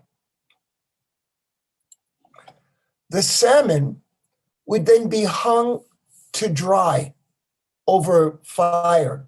They would smoke it. But this is the problem that they had. That the salmon are not constantly going back and forth, but they're migrating by season. So there are seasons when there's tremendous salmon abundance. And then there are seasons where you start to run out of salmon. You could preserve the salmon for some period by smoking it. But the reality is you will have times when you're going to run out of protein and food, at least on occasion. And the way they solved that was potlatch. What happens is communities that have abundant harvest of fish invite their neighbors to come, and everybody gorges. And in the process of gorging, people get fat so they could store fat for the future, for the lean times. But also, the giving away of your extra is a way of creating a network. When you have extra, you're giving it to your neighbors, because reciprocally, when they have extra, they will give it to you. If you don't give away the extra, you're humiliated. You're a barbarian. You're a savage. So what you have are villages that are part of a network which constantly give away their excess because they know if they have shortage, the other villages will support them. So potlatch, the idea of giving away, then permeates everything they have. But the idea of giving away is a way of creating a network for survival. But it only works because this unique form of food.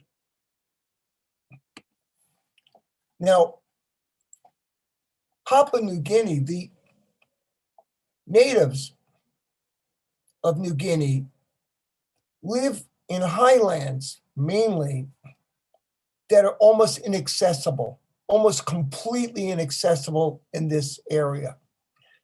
Now, we know who the colonial power was by the name: New Britain, New Ireland, Admiralty. These were British colonies. Stanley Mountains. The British Hugh Peninsula leave their names behind. But Bougainville, that was French. D'Entrée-Casteaux, that would be French. So the remnants of the names tell us the colonial power.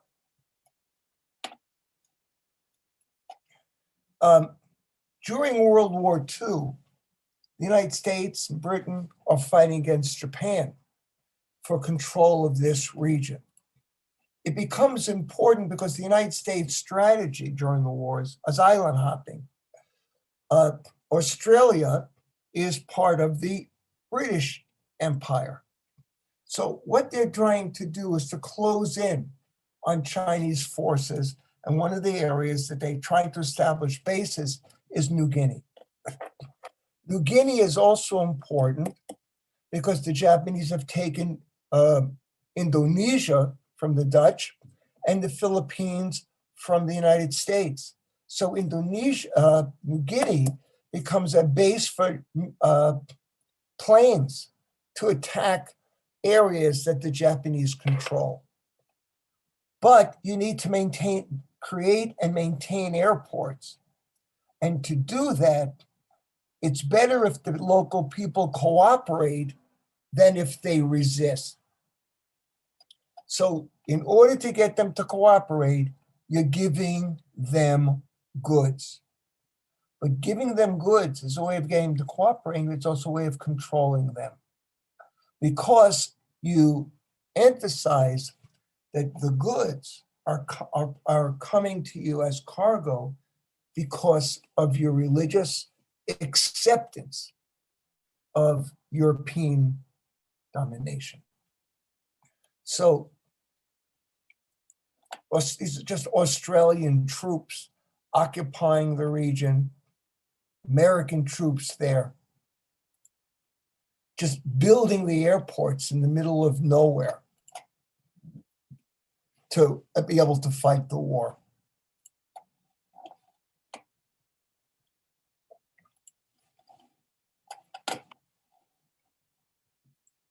So what we have, and this is,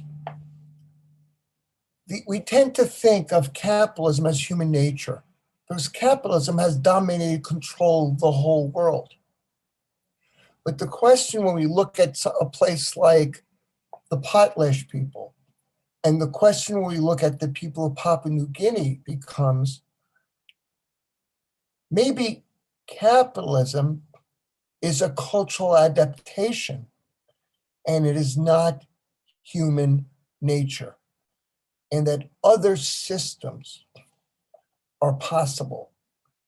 That becomes a very important question for us today, because capitalism has led to enormous wars, World War I, World War II, has led to colonialism and colonial resistance, and is now leading to devastating climate catastrophe. Christopher.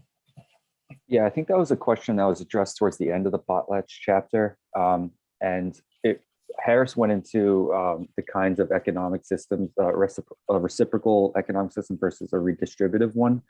And he studied I think he was studying the Eskimos and how their economic exchange system was very reciprocal compared to the Potlatch people who, the entire system that the Potlatch was based on was very redistributive.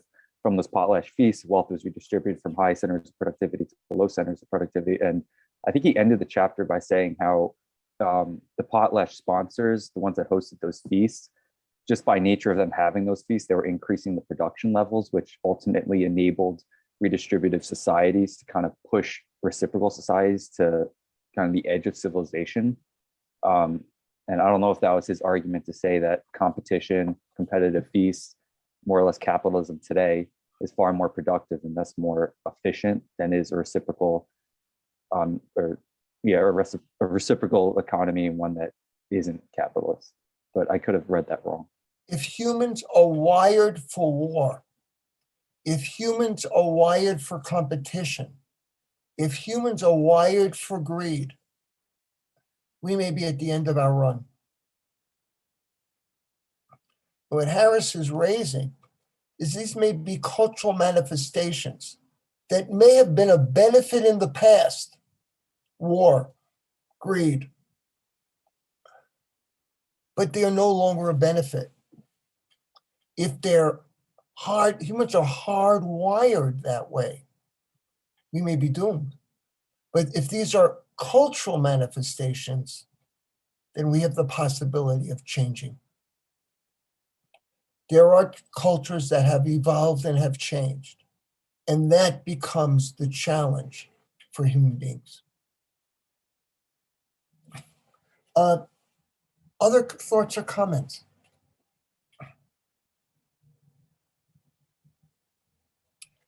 Alan, I have a question. Go ahead. So you're saying he's looking at capitalism as an adaptation, right? He's asking the question. Remember, Harris is writing before we really know about the devastation of climate change. But he's posing the question of whether it's human nature or whether it's a cultural adaptation. Yes.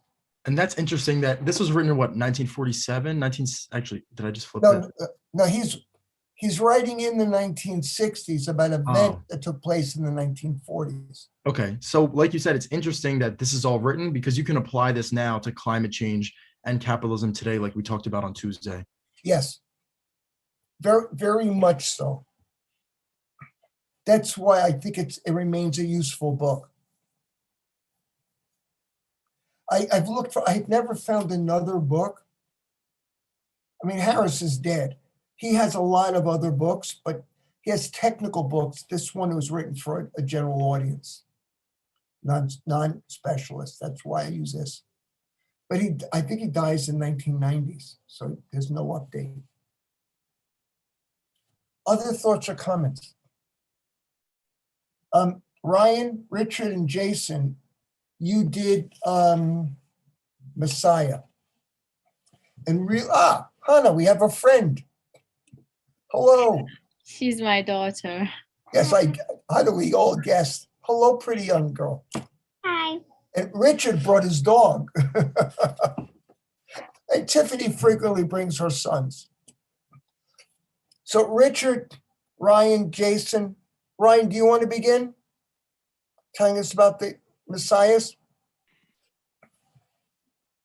So he seems to be talking about, generally he talks about early Judean, I'm not sure if I'm saying that even correctly or not, society, and where they seem to be beholden to the Messiah, and it seems to portray a very, what was the word I used, like loose using of the term, because it seemed like throughout the chapter that dozens of people would come across and say, I'm the Messiah. I have this divine partnership with God, and that people would follow that, and they would use that position to push a militaristic, nationalistic, not ideology, but movement. Yeah, movement.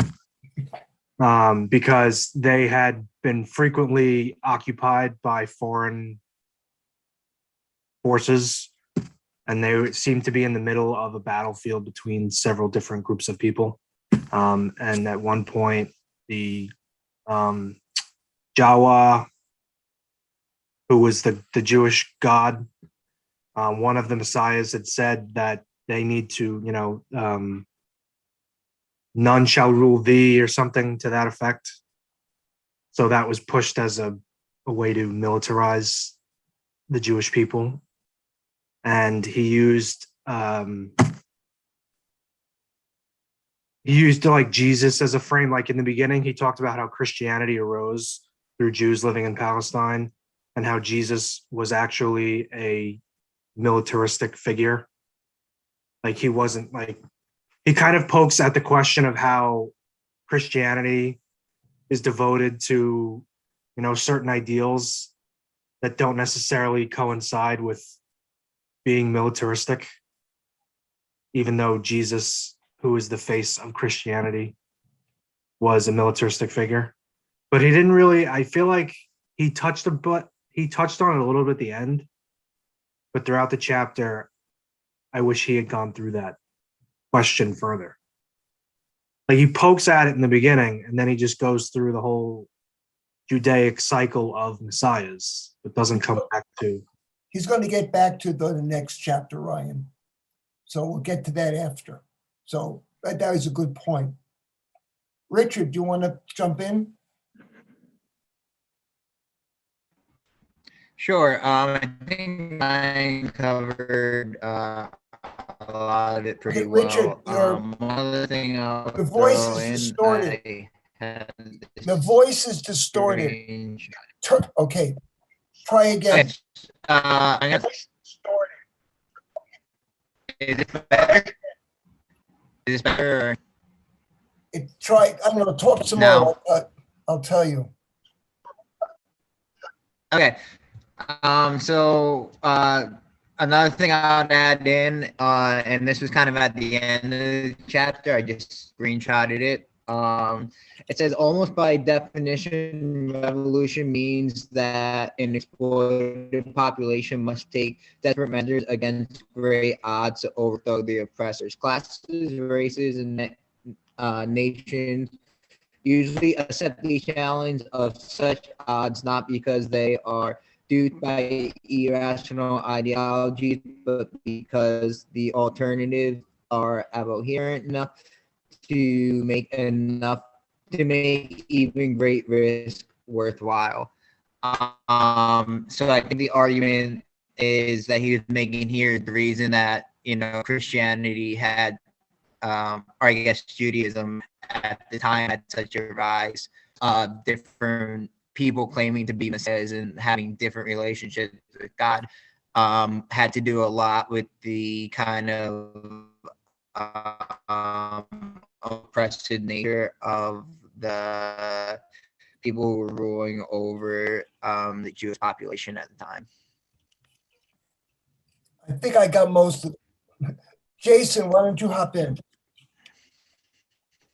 So the biggest takeaway that I had from this section was basically, so Ryan talked about how like David, everyone knows.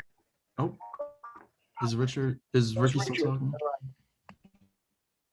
All right, I guess I'm good to go. So does everyone know King David? You know, David from the Bible. So basically it talks about how David Not was personally, but well,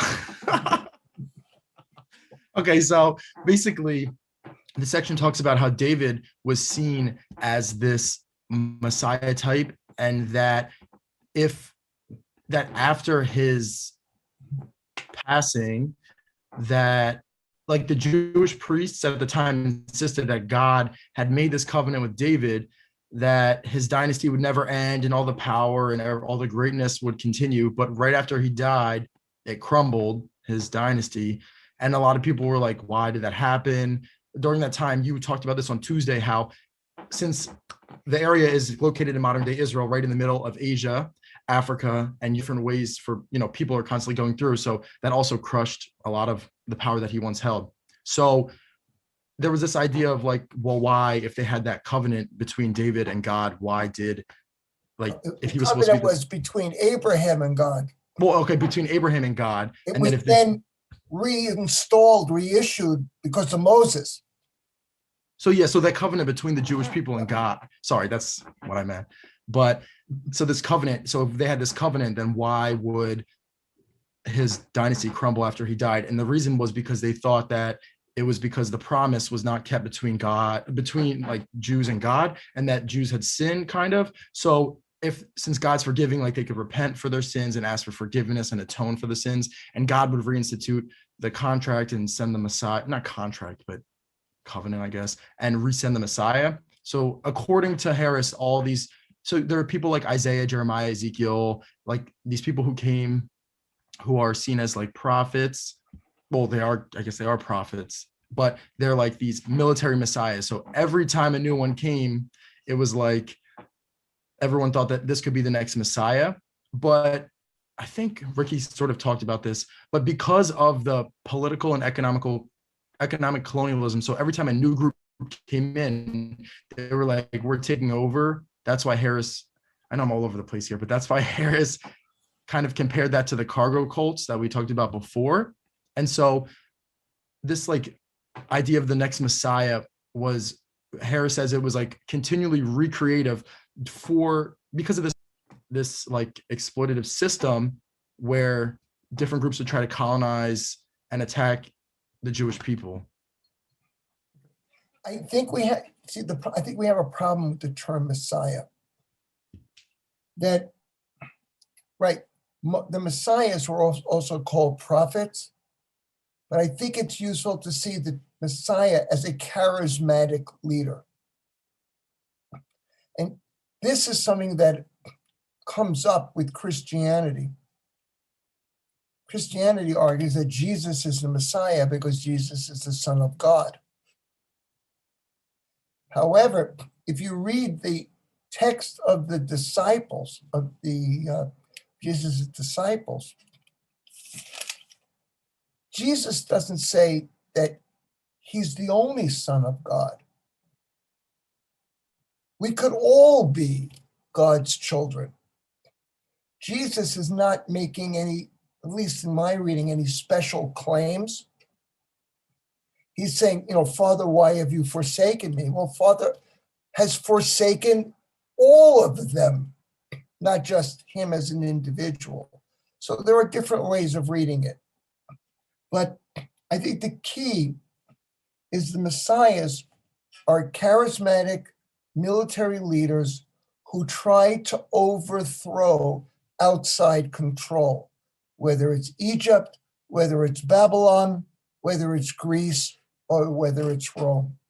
So the Maccabees would have been the militant messiahs fighting the Greeks in the way that Jesus and the Pharisees are the militant messiahs fighting against Rome. So Harris argues there's a tradition in this region of resistance to outside forces, and the leaders are known as messiahs. And they are leaders because they have a special relationship with God. Can I add something, Alan? Yeah. So like some Jews actually believe, I mean, this is like, some believe that the Messiah was already here, but then like wasn't able to be accepted, or like maybe somebody was like, I don't know. But when I grew up, we were always taught, well, in Hebrew school, that so Jews pray, you're supposed to pray 3 times a day, the morning, afternoon, and evening. So some Jews say that if every Jew in the world prayed 3 times a day, then the Messiah would come back. Okay. Again, I have a different take on the God of the Jews. My understanding, the God of the Jews is not a forgiving God. The God of the Jews is a vengeful God. Look what that God did to the Egyptians when they defied 10 plagues, killing the sun. Look what that God did to his own people of the covenant when they disobeyed that God destroyed earth with floods. So this is a vengeful God that does not give forgiveness. As a matter of fact, on Yom Kippur, the Jewish day of forgiveness, the Jews are pledging to follow God's rules so that God will stop punishing them. Christians believe that Christ died for their sins so that theirs is a forgiving God who will forgive them. Jews believe that God only metes out punishment, but if they obey the rules, they won't get punished. So I think there are different versions of God in Judaism and Christianity. But I think the key thing here is what Harris has argued, because he's building up to the next chapter, is this idea of rebellion, that religion can be an instrument of state power to control people, like it was used in the cargo cults, but religion can also be an instrument of rebellion against outside forces. Let's turn to the Prince of Peace. That's Isabel, Andrew, Marty, and Jenna. Andrew, are you here? I didn't think so. Jenna, you haven't had a chance yet today, so why don't you start and Isabel can jump in. Sorry, I forgot to unmute again. So personally, I put this in my paper. I know nothing about religion. That's like my major, like, so when I was in high school, I always said, like, I want to do comparative religion. I love religion because I'm so interested by it. But so I was very interested by this book. The first chapter was by far, like, what I read. I was skipping through to my favorite chapter and one of them, because I should say, more compared to what I read about the Bible, a lot of what he wrote about, he probably maybe explained in the previous chapters. And I didn't have the time, obviously, to read the previous chapters. So a lot of times when he brought up things about Christianity, I had to kind of research. So I hope I got the whole view. I think I got the main idea of what he was saying now. So I said that in this chapter, his main argument was that Jesus was not this peaceful man that people portray him as today. And he says that not only is it written in the Bible that he had violent deeds and participated in violent events, but he gives a whole slew, which I'll get into, of reasons and other examples of how Jesus was not a peaceful man, but instead was just followed the traditional Jewish military messianism. And then in addition to that, he says that it's not until the fall of Jerusalem that people make Jesus into the figure of a peaceful man and try to write him that way. And it's not until then that Christianity, I believe, becomes a peaceful religion in a sense, which I'll explain. So when he says that, when he's painting Jesus. He's saying that Jesus is not a was not a peaceful ruler and was not a peaceful leader. He begins by explaining about John. Sorry, I'm really bad with names. Like I said, John the Baptist. So he starts by explaining John the Baptist, and he says that John the Baptist, he gives a proof why John the Baptist was also not a peaceful man. He was a very militant man as well, and he also followed the Messianism. And something I just thought was interesting was that, according to Harris, the man who killed John the Baptist, the first century ruler of Galilee, he describes Jesus as John being risen from the dead because they're so alike. So here we have this militant man, and the man who killed him is saying that Jesus is just like him. On top of that, he says that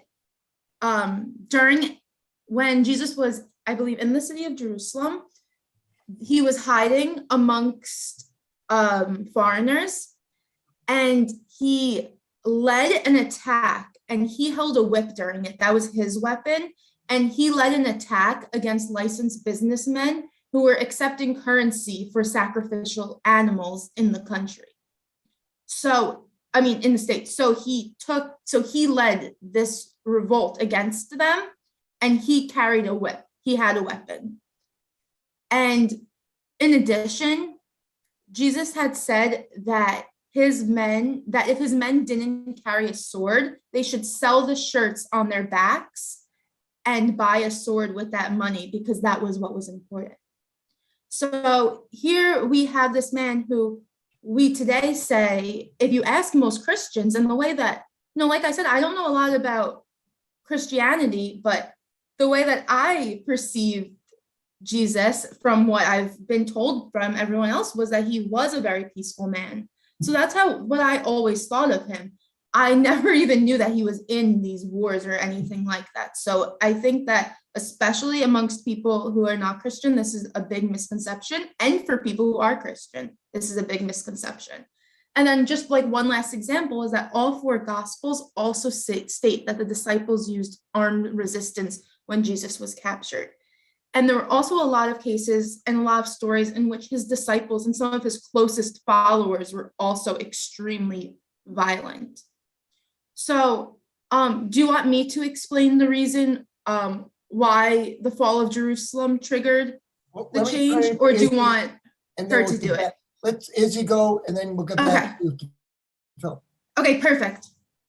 Hi, so the question is, how does it go from being how does it go from being a military leader to being remembered as the prophet of peace? Right. So like Jenna, I know absolutely nothing about Jesus or Christianity at all. I barely know anything about Judaism because I'm a bad Jew and I barely paid attention in Hebrew school. All right, it wouldn't have helped. Yeah, I know. It's so confusing. But basically, I mean, honestly, it was very confusing for me. Like, I had a really hard time understanding this whole thing because, again, not only did I not read the other chapters, like in the rest of the book, but I just don't have a basic religious background.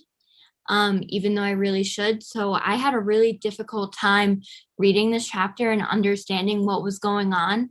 But my basic, I don't even know if it's right, but my basic understanding is that once Jesus, and the disciples, they were having a Passover Seder, and the priest from Jerusalem wanted to arrest Jesus after the attack of the businessmen, like Jenna was saying, and then all the disciples left him alone.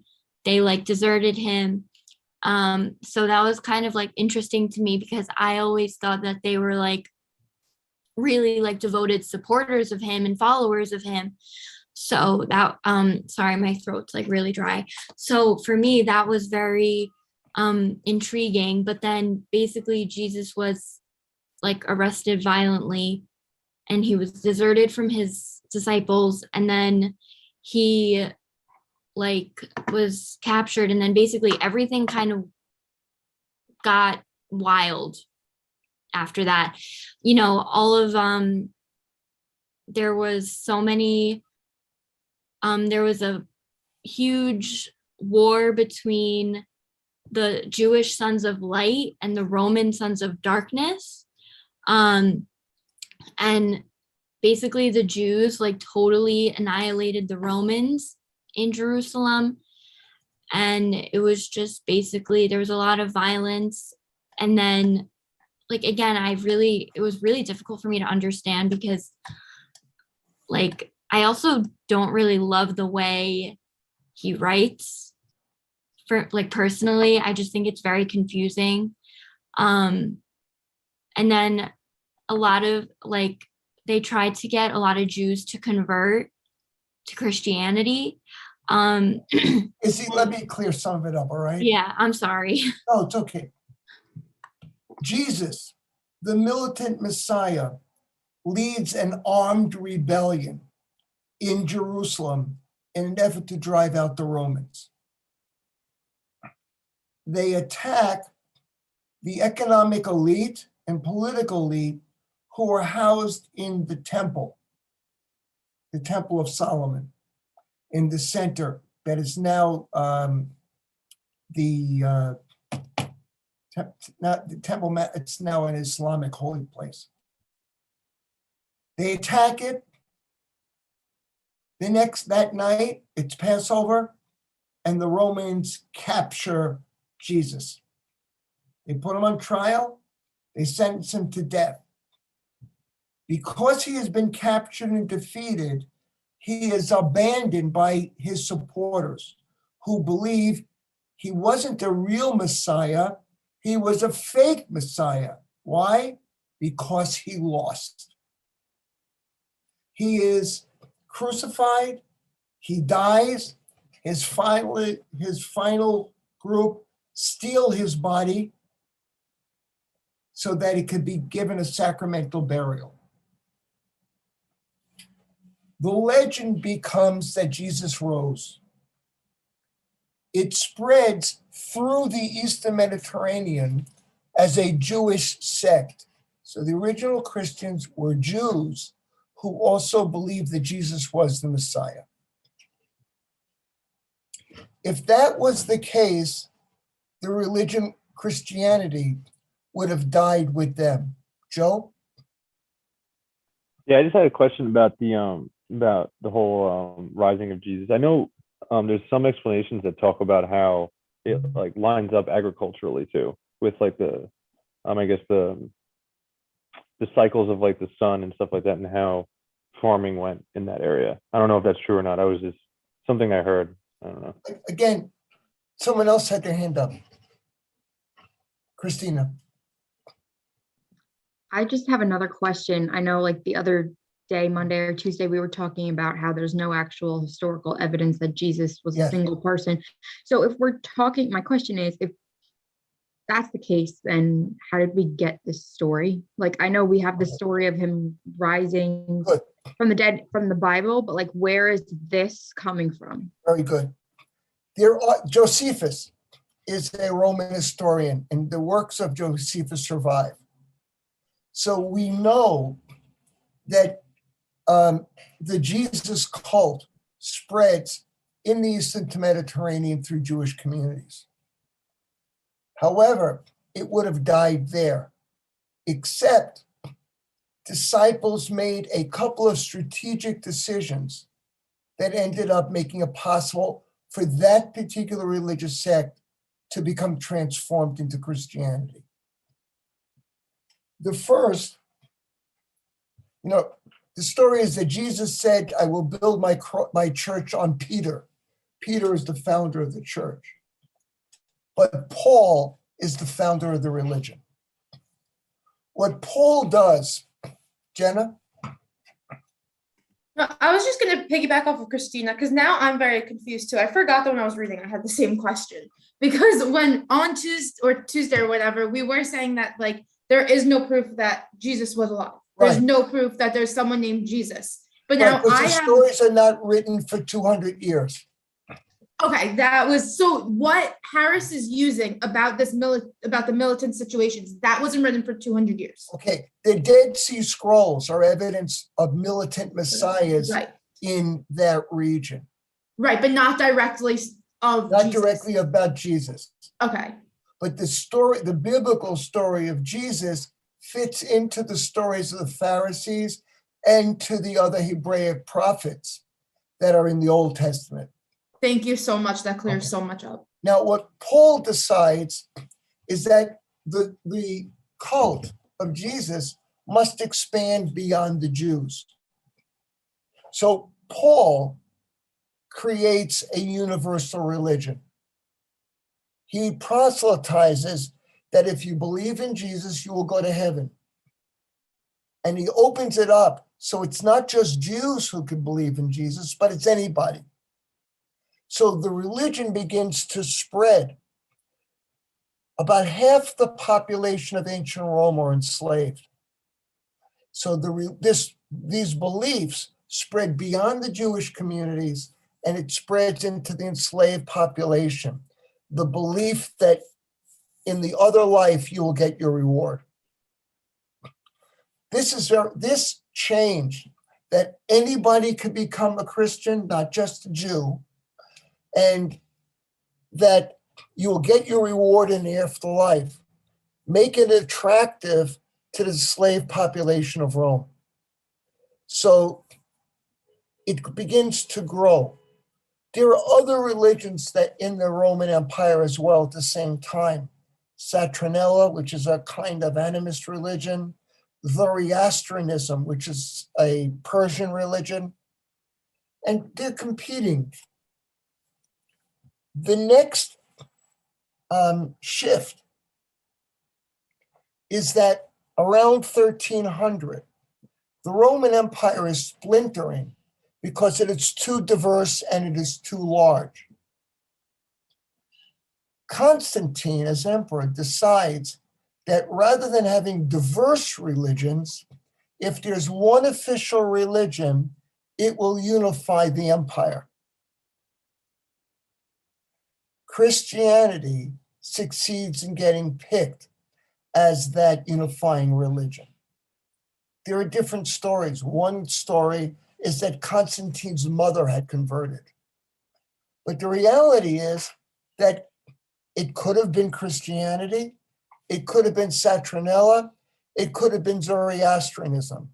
But one of them emerges as the dominant religion because the Roman Empire needs to consolidate its control. Once Christianity emerges as the dominant religion, it becomes the supporting element of the Roman state. Its willingness, its ability to become the religion of the state is why Christianity, through the church, then survives. Now, Judaism survives for a different reason, which is interesting. Judaism survives because every society needs a means of exchange of goods. And in traditional societies, there would be castes that would become the merchant caste, outsiders who became the merchants and the bankers. In Hanseatic, the Baltic Sea becomes Germans. In the Mediterranean, it becomes Jews. In India, it becomes Syrian Christians. And in East Asia, it becomes the overseas Chinese. But they become merchant sects that are able to facilitate the exchange of goods and services and of money between different populations. So the Jews survive as this sect, but Christianity survives as the institution of the Roman state. Jenna. So, I was just going to say that according to the text, the reason why Christianity survives, I believe, is because after Jerusalem is taken, I believe that his disciples are afraid that they will be killed. So in order for them to save Christianity, they show it as a very peaceful, Yes. as a very peaceful religion. And they, so in order to do that, they show it as like a very peaceful religion. If Christianity had not made that change, it would have been wiped out by the Romans. It would not have been tolerated. Remember, originally the Romans were feeding the Christians to the lions in the arena. Right. Rome, yeah.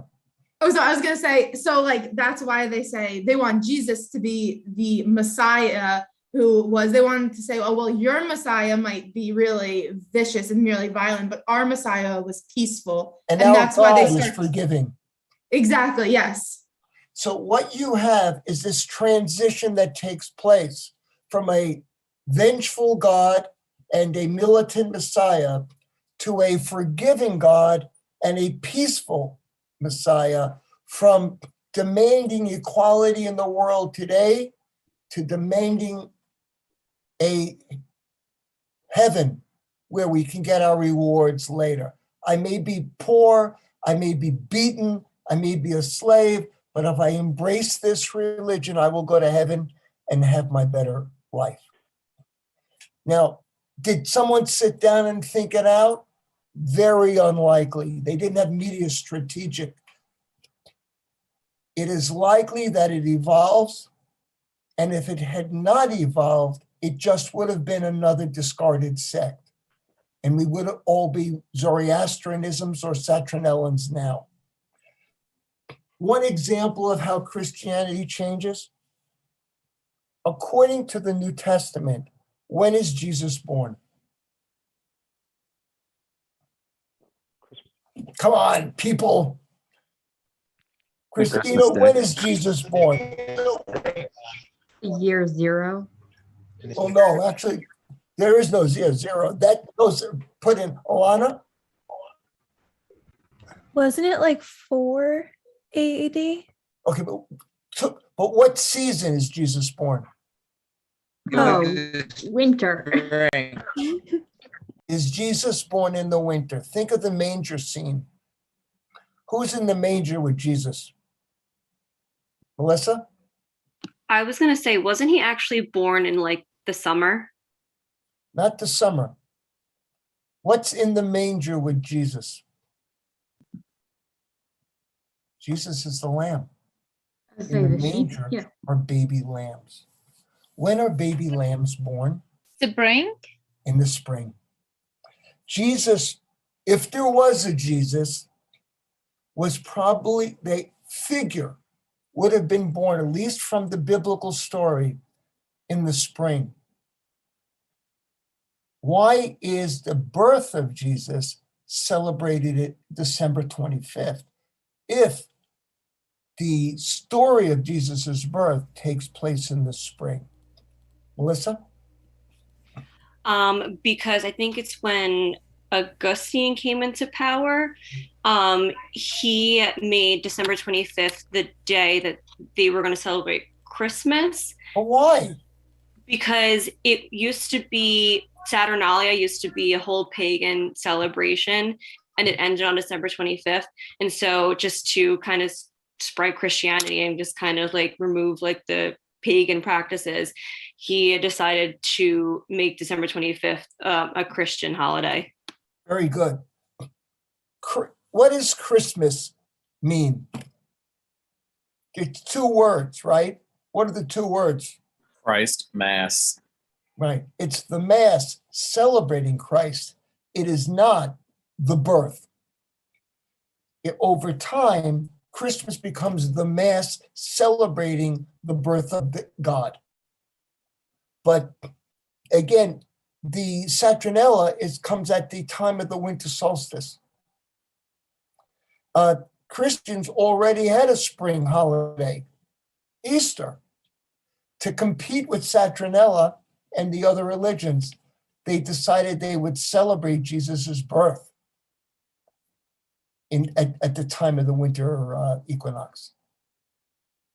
But again, there were decisions that are made that help the religion survive. That Romello, this does not believe the teachings are false, just so I don't want you to go home depressed. Again, what Stephen Jay Gould argues is there are two magisterium. There's science, social science, and history, which is trying to understand how the world works. And then there's religion, which tries to provide people with morality to live by. Two different ways of looking at the world, and one does not negate the other.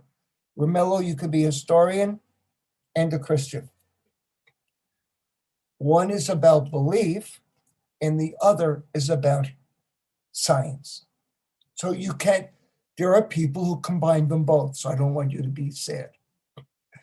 But there are other people, like Christopher, who find science sufficient explanation and don't need to add religion to that.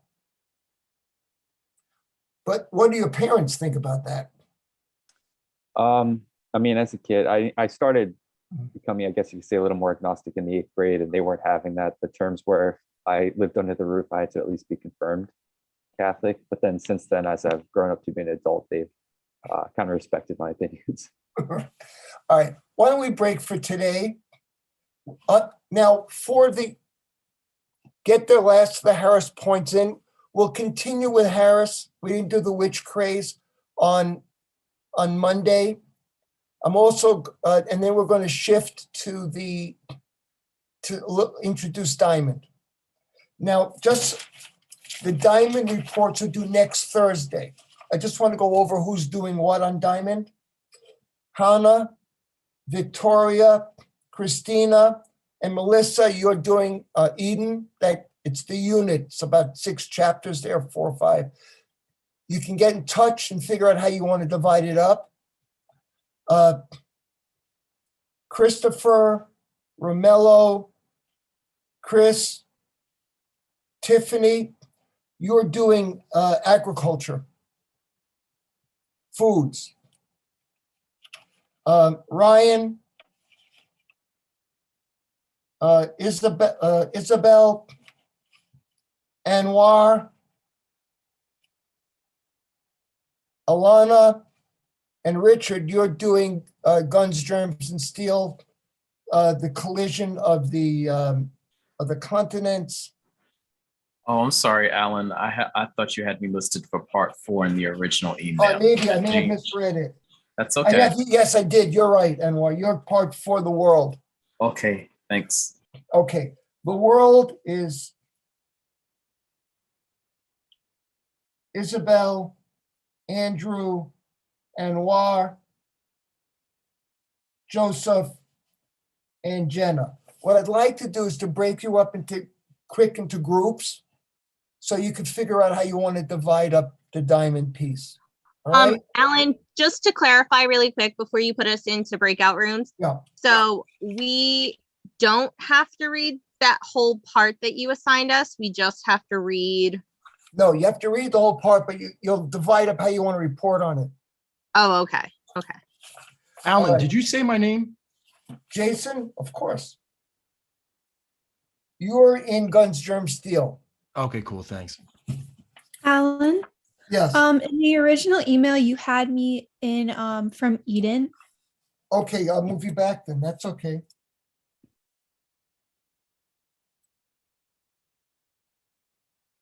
All right, I just changed you. All right, so let me do the groups. And again, don't have to come back. I'll be here if you want to come back, but otherwise just exchange information and stuff so you can figure it out. All right, thanks, Alan. Have a good weekend. All right, you too, everybody. I got 2, 3, 4. 1, 2, So it's 4 You groups. didn't call my name, but I know what part I'm in, part 3. I'm sorry, Juliana. Yeah, you're in Guns, Germs, and Steel too. All right, let me do this. 3 breakout rooms manually. Assign Hana. All right. Okay. And Victoria is in Eden. Lana is in Eden. Christina and Melissa.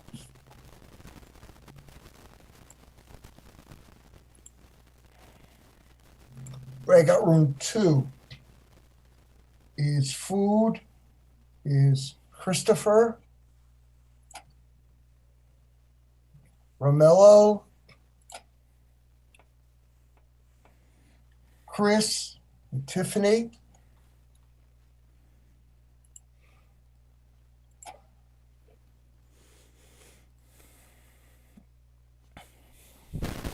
Breakout room 3 is Ryan, Jason,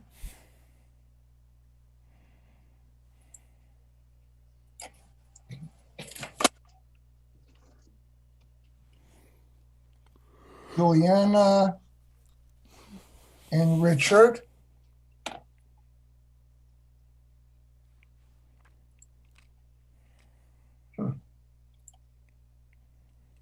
And breakout room 4 is Anwar, Izzy, Jenna, and Joseph. Exchange contact information and just figure out how you want to divide it up, who's going to report on which part of the unit. And I'll be here if you need me. Is this for Monday or did you say? No, it's due next week, Thursday, but we're going to Thursday, start presenting it on Tuesday. All right, thanks, Alan.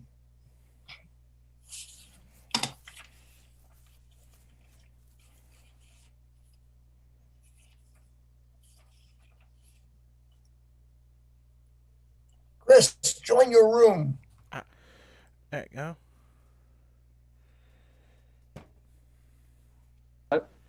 Did you ever get placed for student teaching?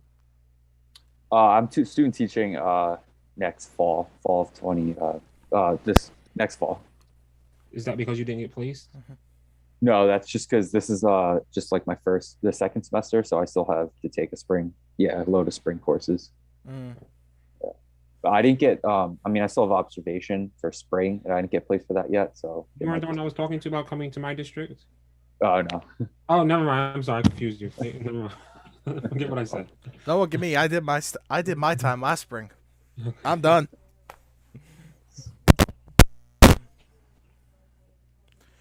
All right. So sorry about the wait. Just trying to open up document. All right. So we are doing number 2, right? Yeah. Let's see.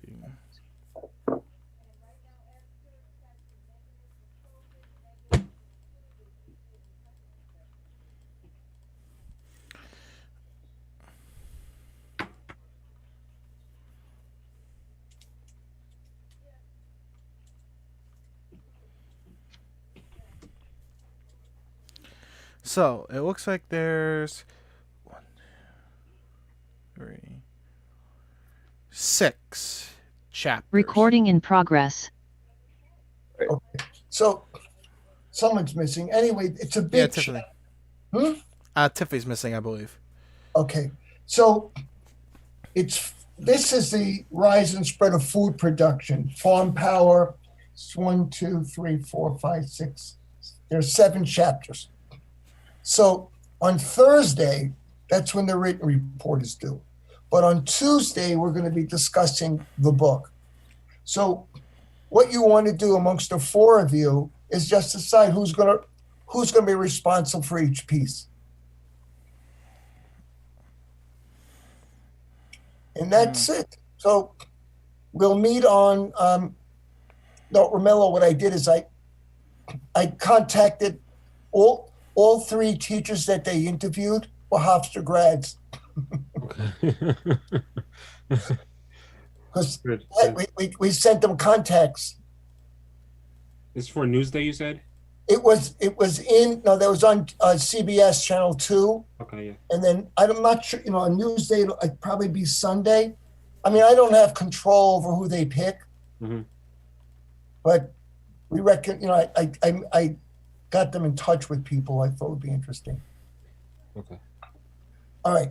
So I'll see everybody on Monday. Monday. Very good. Let me go to the next group. So, all right. So I was taking a look at it. And Recording stopped.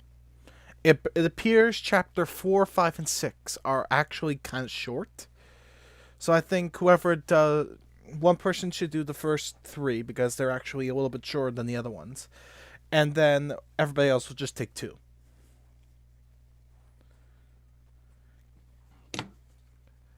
Because at that point, there should be 4 of us. Wait, sorry, you said the first person is taking 4, 5, and 6? Yes. Because there's 7 chapters. So we got 4, 5, 6, 7, 8, 9, 10. Right. 4, 5, and 6, I just counted them out. They're a little bit shorter. So it'll be a little bit easier for the first person. Whoever takes 5 and 6 will also do 4, basically. Right. And then one person do 6, 7, 8, 9, and wait. 4, 5, 6. At least 4 chapters. 7, right? 8, 9, 10. Okay, my math's off someplace. Well, there's 3 of us now. But, If one person takes 3 chapters, that leaves 4 chapters. Yeah. And there's... Oh, right. But we're missing a person. Okay, Yeah. so...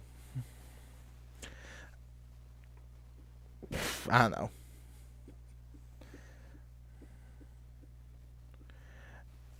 Let's see.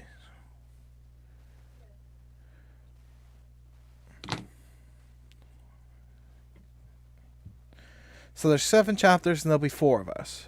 Yeah, I mean, we could just do 2 each, and then one person does 1. We can assign the one person who has 1 just takes the one with the most pages, I guess. I feel that sounds fair. Fine. Okay. It's definitely not 4, 5, and 6. I can tell that right now. Let's see.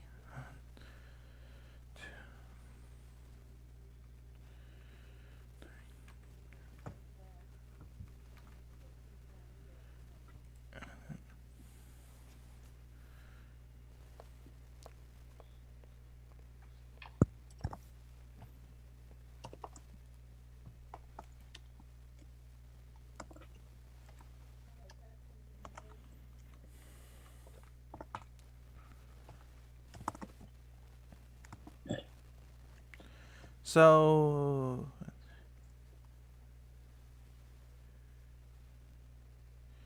it looks like number 8 would probably be the one person because that looks over about 20 pages, and that's about the longest.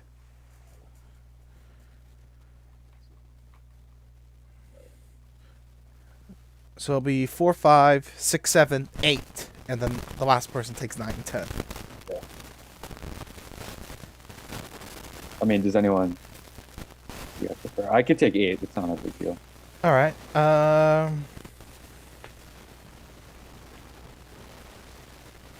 Let's see. 8. 8 is the biggest, you said? Yes. I believe so, from at least the page numbers. I don't mind taking 9, 10. Because I think I actually wrote a paper on one of those topics back in the day. Is 4 the first chapter? 4 is the first chapter. So we have 4, 5, where you could do 6, 7. Oh. Okay. I'll take 4, 5. All right. So we'll email Tiffany to do 6, 7. Yeah, we should get emails too. Right. Texting me is better. Yeah, let's do text. Romello, what's your phone number? My phone is dead right now, but 631-576-9051. Mine's in the chat, so. Okay. If you always want, just do like a group chat. Yeah, I can. No, that's fine. Yeah. I can store his number right now. Yeah. Should we ask Alan for maybe Tiffany's number? So we can add to her?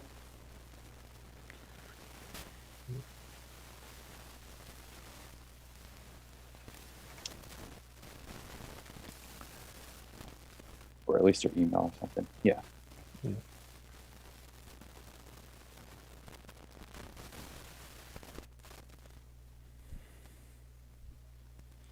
Yeah, I can create the chat and then I'll email Alan for Tiffany's stuff. All right, sounds good. And so she'll be doing 6-7. Yeah, and then I'm assuming we just want to create a Google Doc and then we'll work on it that way. That sounds about, well, it sounds like, if we just want to brainstorm. I'm not sure if we're going to have time like he gave us for the last one, where he gave us time to discuss what we did, or if we just want to, No problem. Recording in progress. Awesome. Thank you. Okay, other thoughts or questions? Tiffany didn't come to our group. She's still here. No, No. I think she had a problem with her kid. I'll give you her phone number. yeah, if you get it to Christopher Garu, he's setting up a group chat for us. Very good.